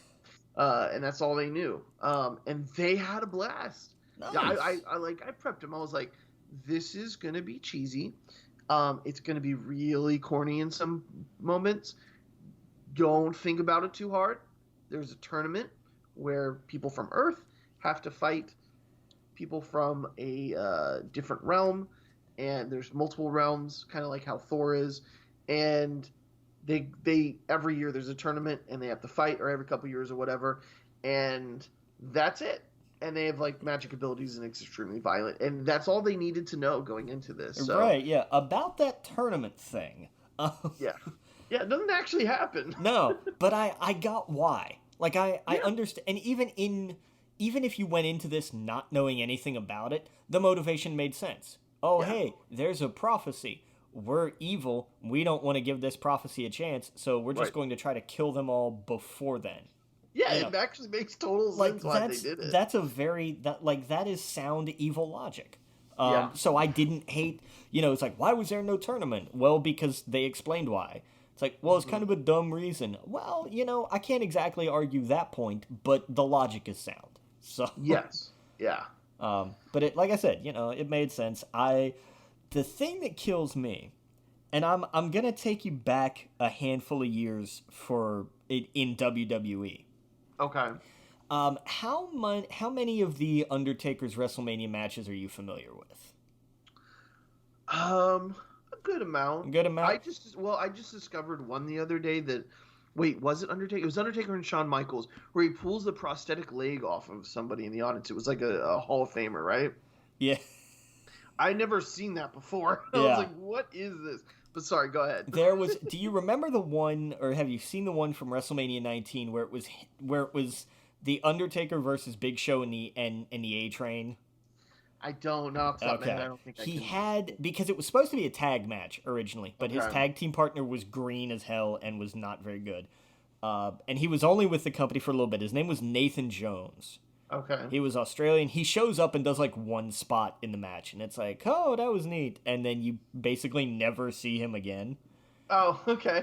Until you see General Raiko in the new Mortal Kombat movie. Oh, okay. Now, see, that was one of the characters I did not recognize, because he is a deep cut. Yes, he and Natara were both very like, wow, they went to the well on this one. Yes, Natara I recognize, but yes, you're absolutely right. It was like, wait, did they make up her for the movie? And then I was like, no, I do remember her. And then him, I had actually thought they made him up, because I'm like, I do not remember this guy. He doesn't exactly look too much like when I Googled it, but I thought they did a great job mixing the combination of bringing from the games and then kind of making stuff up. So I thought maybe one of these guys were made up, but he wasn't. No. The only person that was made up was Cole, and I get why, and it was the way of, hey, this is somebody new to the series, just like we're trying to get a lot of the audience new to the series. Oh yeah, it's a surrogate. It's an audience surrogate. Absolutely. For sure. Yeah. It's one of those tropes that works. I thought, as a criticism, this was, I thought, one of the weaker parts was him. I'm not upset about it. I actually liked his abilities and stuff like that. I thought I just didn't care about him as much. But it's not that I hated it, if that makes sense. It wasn't like, oh, this ruins the movie, but it was one of the weaker points, I thought. That's fair. By the way, spoilers. Yeah, oh yeah, no, big time. The idea of him being Scorpion's great-great-grandson or whatnot is awesome. I loved that. I thought that was so cool. Yeah, that was a fun little tie, where I was just like, oh, okay, this is why he's important. Okay, yes. Fair enough.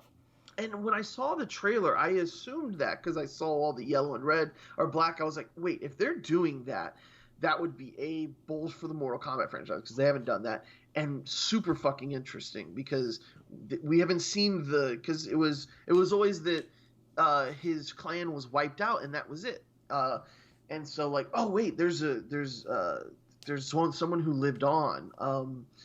But yeah, it was just he was the least interesting, I thought, of the hero characters. Even like Liu Kang, I thought was kind of like uninteresting.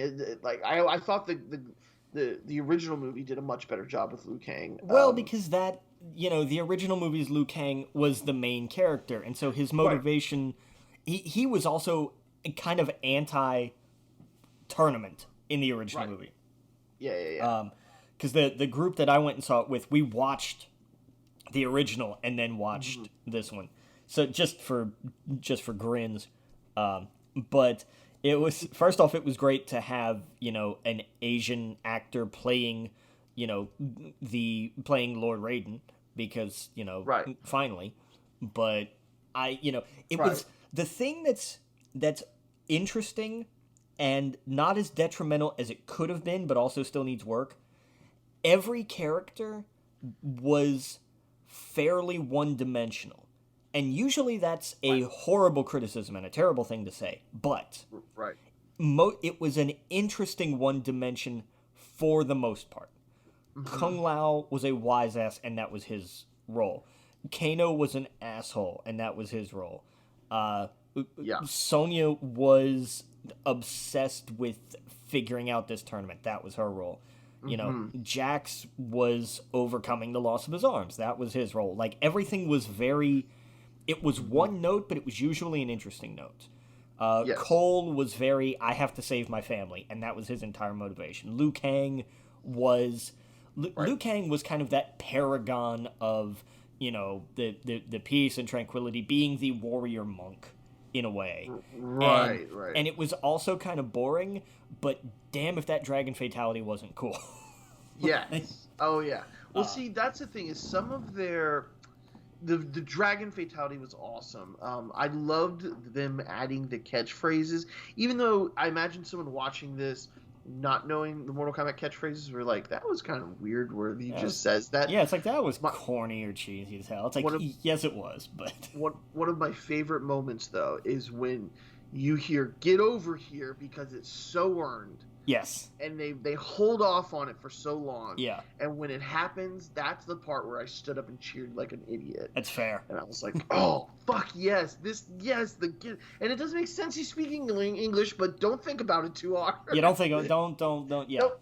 Yeah, just he died, and he wants to make sure that his great-great-grandson understands him. I don't know. But yes, it's so earned in that moment when you just hear, get over here. And I'm like, fuck yes, here we go. This is what I came for. So, and I loved the idea, you know, because we know in video game continuity that the first Sub-Zero after he dies becomes Noob Saibot.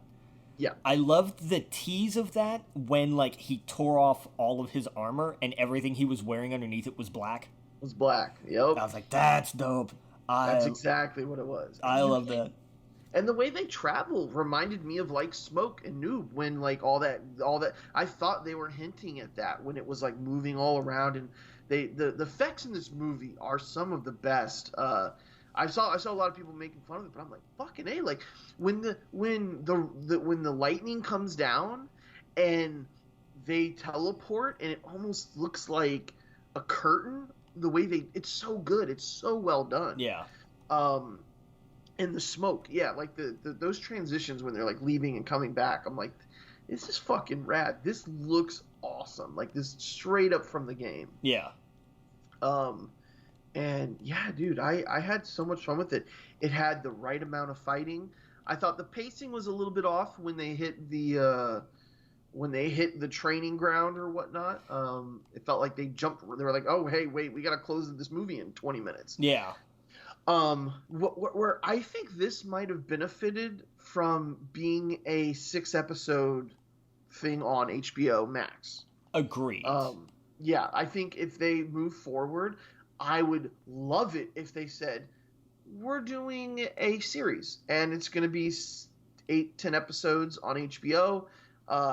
And yeah, we're going to do that, or 6. And that way you have a little bit more time. You can still have action, and you can have like, dude, imagine if like they got the people who did the raid. They did. Or they wrote it? I don't think they wrote it, but Sub-Zero was in the raid. He was in the raid. Yeah, no, yeah. I know that he was. I know that they've gotten talent from it. I guess what I'm saying is the way those things are shot and set up. That's fair. Like John Wick and stuff like that. Like if they got some more talent on it like that, writing wise, I think they would be in such a good place. Because that's really the only thing where you're like, I feel like we give it a pass just because we know what to expect. But if it had that, oh my God, like Warner Brothers would have this interconnected universe that they could totally milk if they wanted to. Oh, absolutely. Yeah, you could tell a whole story you could do a whole thing with Scorpion and Sub-Zero.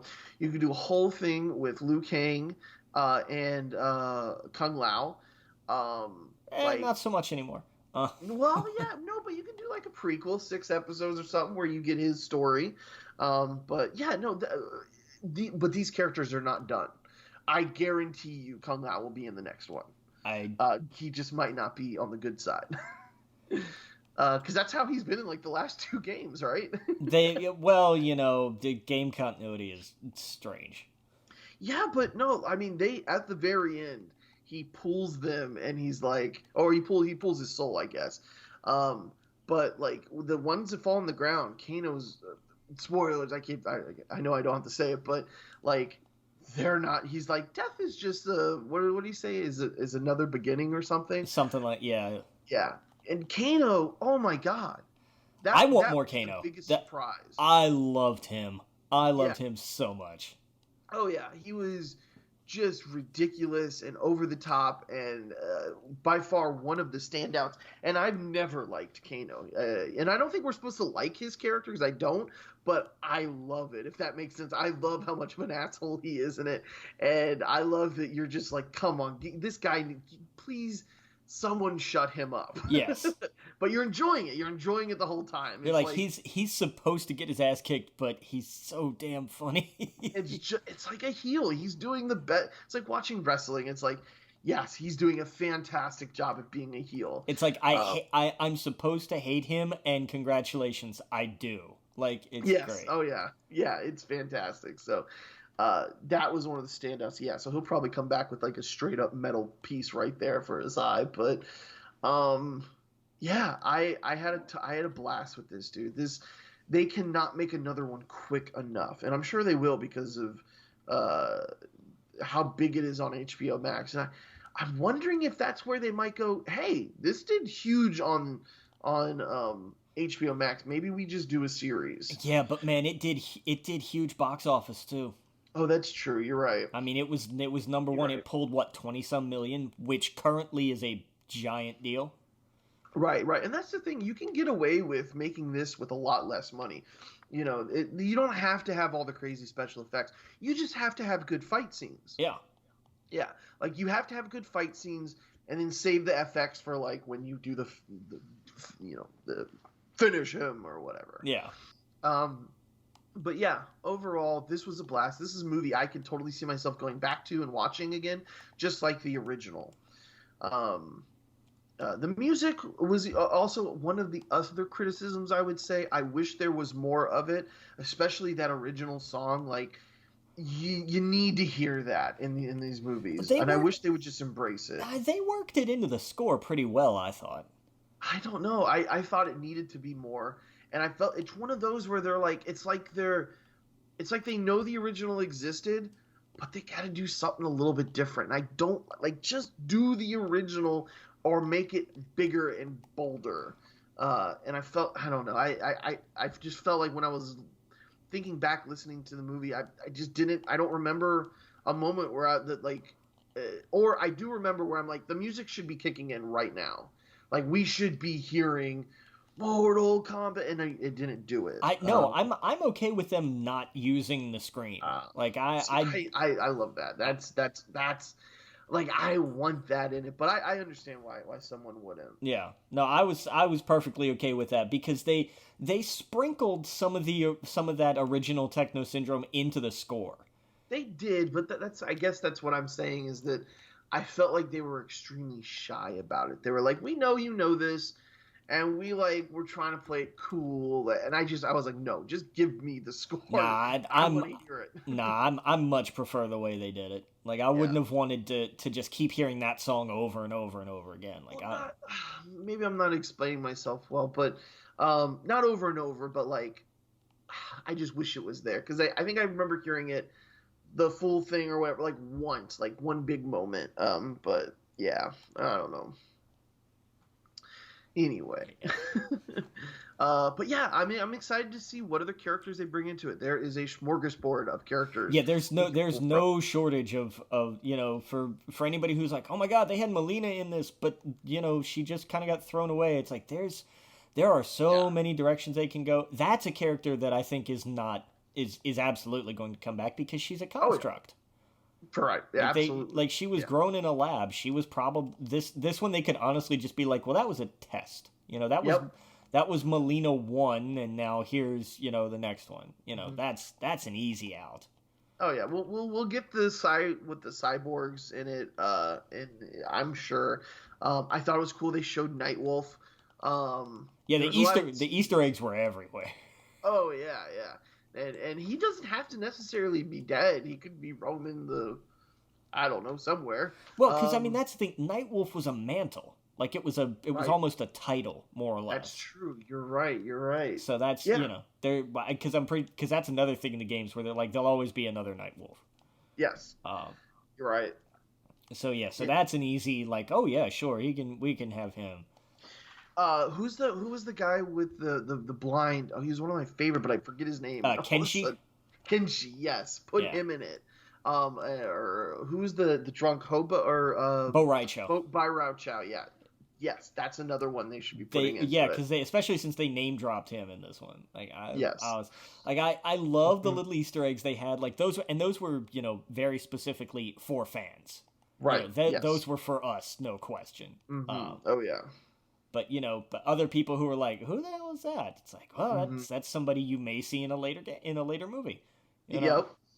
And the big tease at the end with Johnny Cage, who was that was the big one missing. Like, wait a second, why is Johnny Cage not in this? I was okay with that though. I didn't hate that as much as as militant as so much of the internet got about that. I was okay. Oh with no, it would have how are you going to shoehorn him into it? Like suddenly there's just some guy from Hollywood. I thought this was perfect. They teased it as he is a big deal in the. It seems like we got to go get this guy. Exactly. I think this does him more justice than if they were just like, oh, by the way, we got Johnny Cage. It's like, no, this is important. This is some big shit. And I mean, we all know the Miz is gunning for this. And I want that. I want that so bad. Because he's perfect for it. He's absolutely perfect for it. Yep, I completely agree. Because, well, and I mean, what's Johnny Cage's whole character career? He's an overblown jackass who's only ever done crappy B-grade action movies. Does that not sound exactly like The Miz?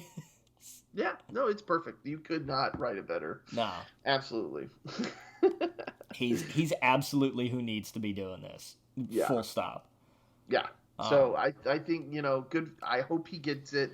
Man, dude, WWE were putting out some movie stars, man. Especially if he gets a role like that. That would be a game changer for him, I think. Oh, yeah. Sure. For sure. Yeah. So, dude, I look forward to that. I also saw, now, this was on comicbook.com, so take it with a grain of salt. NetherRealm Studios is working on a Marvel project. I have been hearing this. The reason that I think that's not an actual thing is because NetherRealm Studios is owned by Warner Brothers.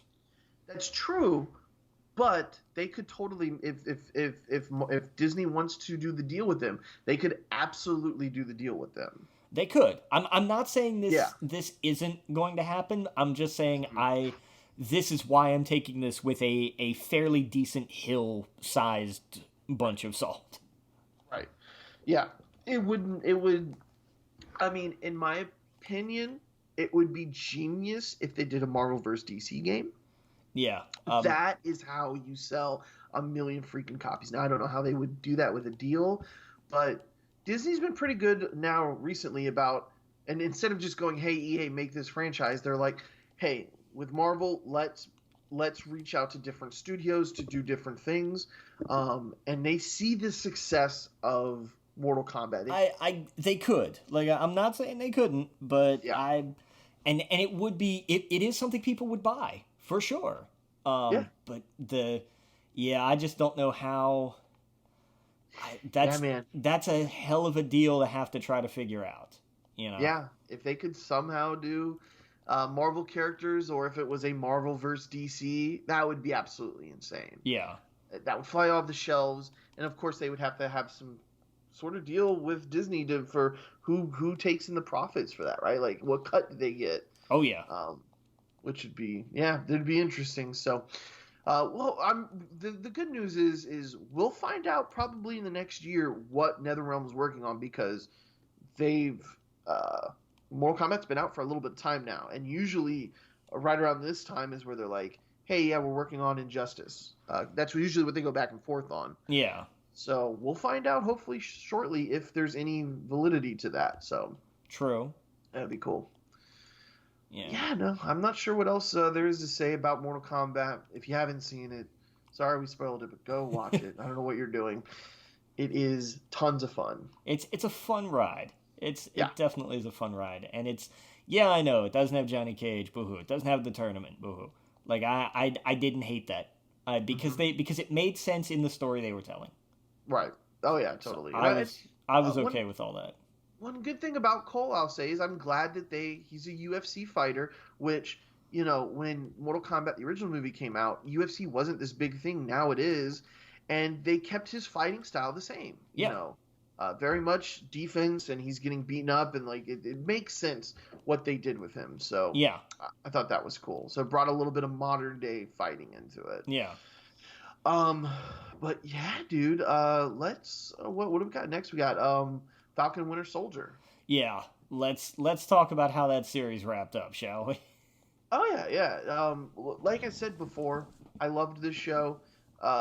Even with its flaws, that I think the biggest flaws is the stuff they had to cut out and edit around and reshape so that they didn't have this COVID story that was a part of it, which was apparently supposed to give a lot more depth to the Flag Smashers and what they were doing to make them more sympathetic. Because at the end of the day, she's literally just going around killing people, and her reasons are understandable, and like that's why I think Falcon is like, hey Carly, I'm with you, I agree with you, but it's the way you're going about it that I disagree with. That's completely wrong. And with all the cut stuff, it didn't land well with me with them. So that stuff aside, I thought this was great. Thought they had some of the best moments in the MCU, with especially Isaiah. I loved how it ended with them going into the museum and stuff like that. That was the perfect way to wrap that up. Yeah. Or not wrap it up. I mean, we might even still see him. It especially because of his grandson, Patriot. But yeah, dude, I really liked how they wrapped it up. The action, and whoever did the fighting scenes with the helicopter, and anyone that's involved with the way with Falcon and how he uses his wings needs a raise. Oh yeah. Oh hell yeah. It was so good. Yeah, throughout this series, like when he's planting him in the ground, it basically makes up for the super soldier serum not being in there, where he has this extra oomph when he's punching and when he's standing his ground. He's got the wings in the ground, or when he's going forward, he's hitting the jetpack. Yeah.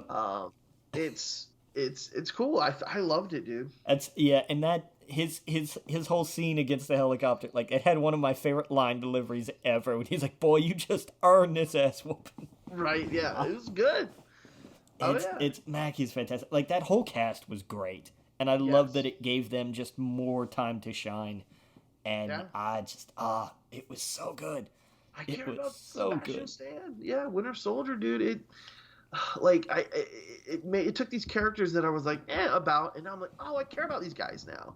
And like with the Falcon, like, he's Captain America now. I love that Disney has changed all their stuff on Twitter and everything else.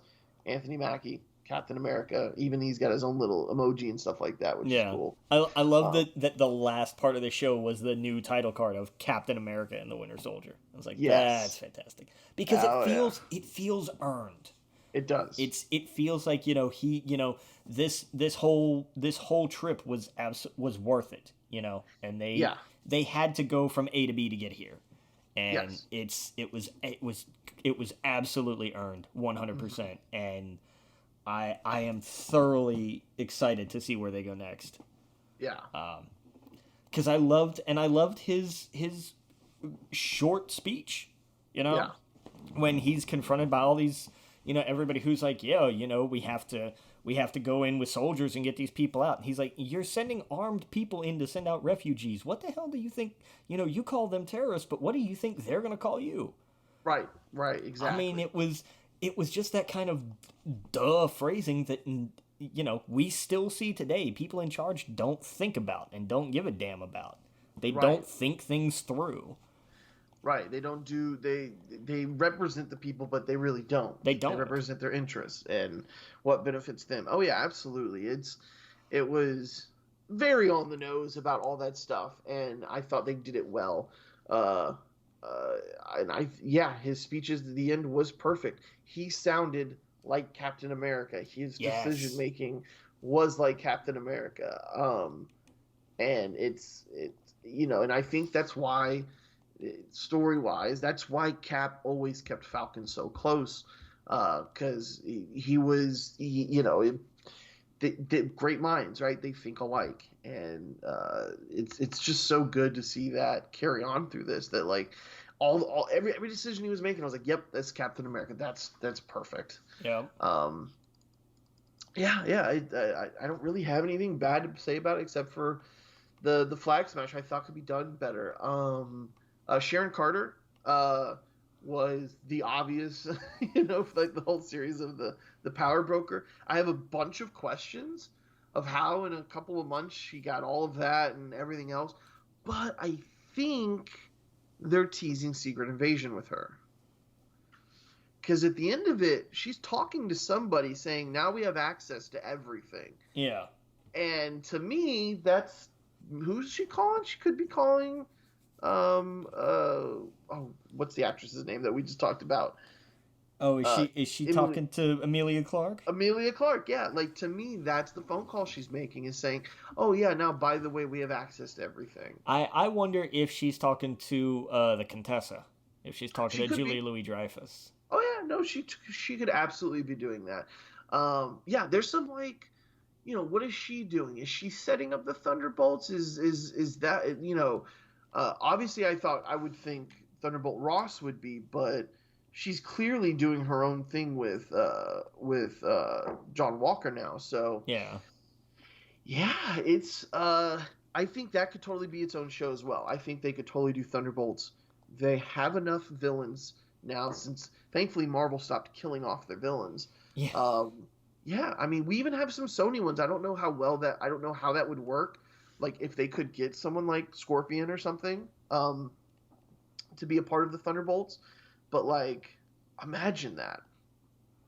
Like, I could totally see a show where you got Zemo leading it, or technically you'd have John Walker thinking he's leading it, but is really Zemo. Yeah. That's the kind of like how Batman really does run Justice League, but it seems like Superman is, that kind of deal.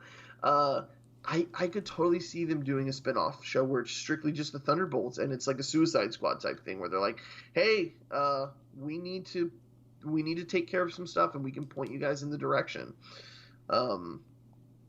If you guys really do want to serve, and be heroes or whatnot, I think they could totally do that. Yeah. But yeah, anyway, I don't know, back to Winter Soldier. Or Falcon and Winter Soldier. Captain America now, Winter Soldier.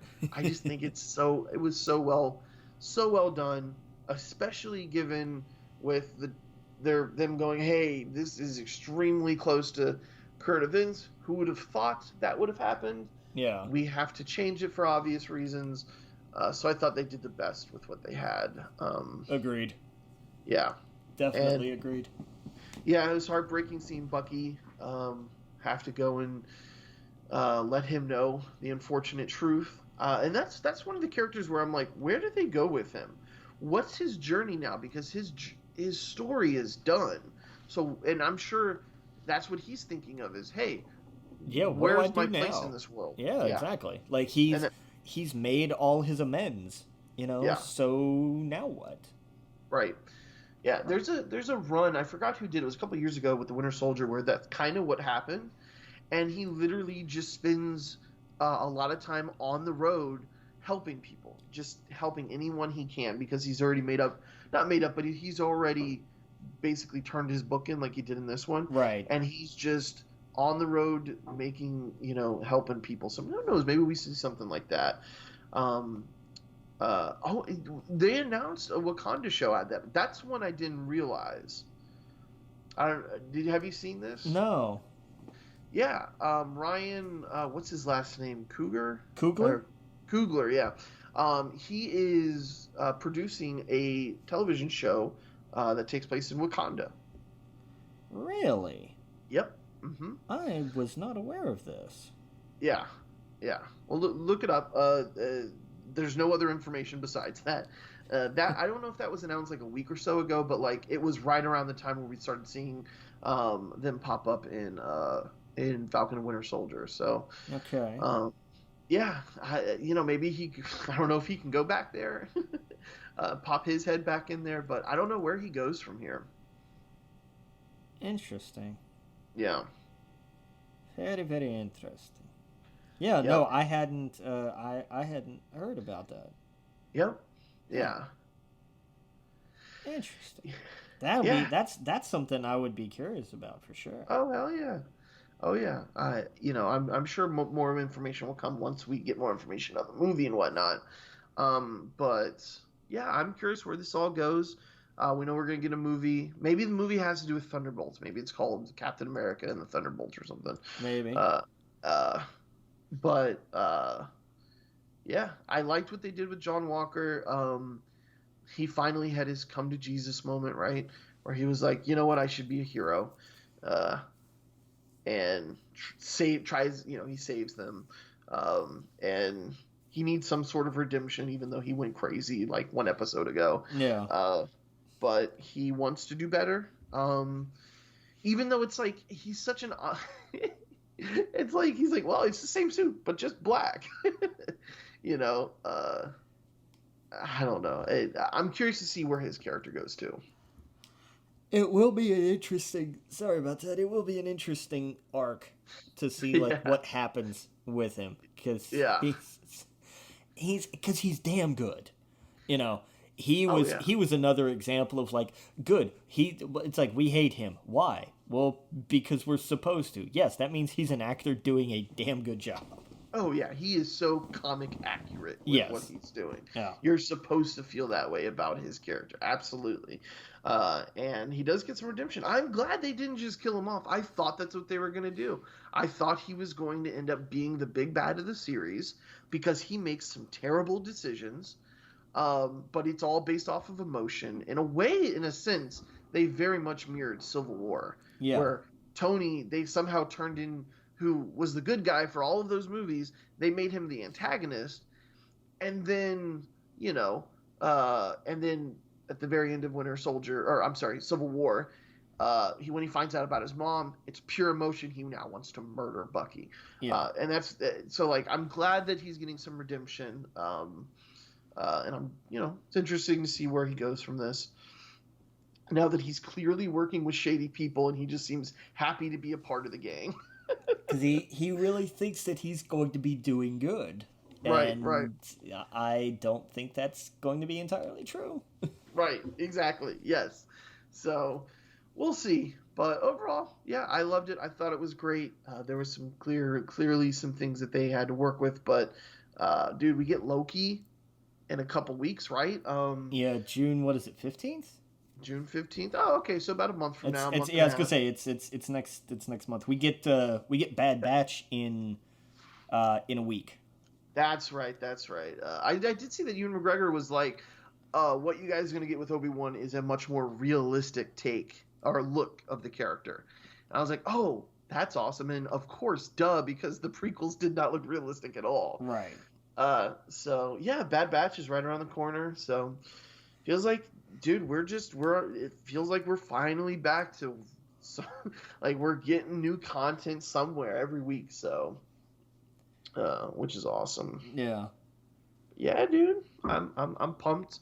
I got the season finale of Invincible at the end of this week, and then we'll roll right into Bad Batch, and then right into Loki.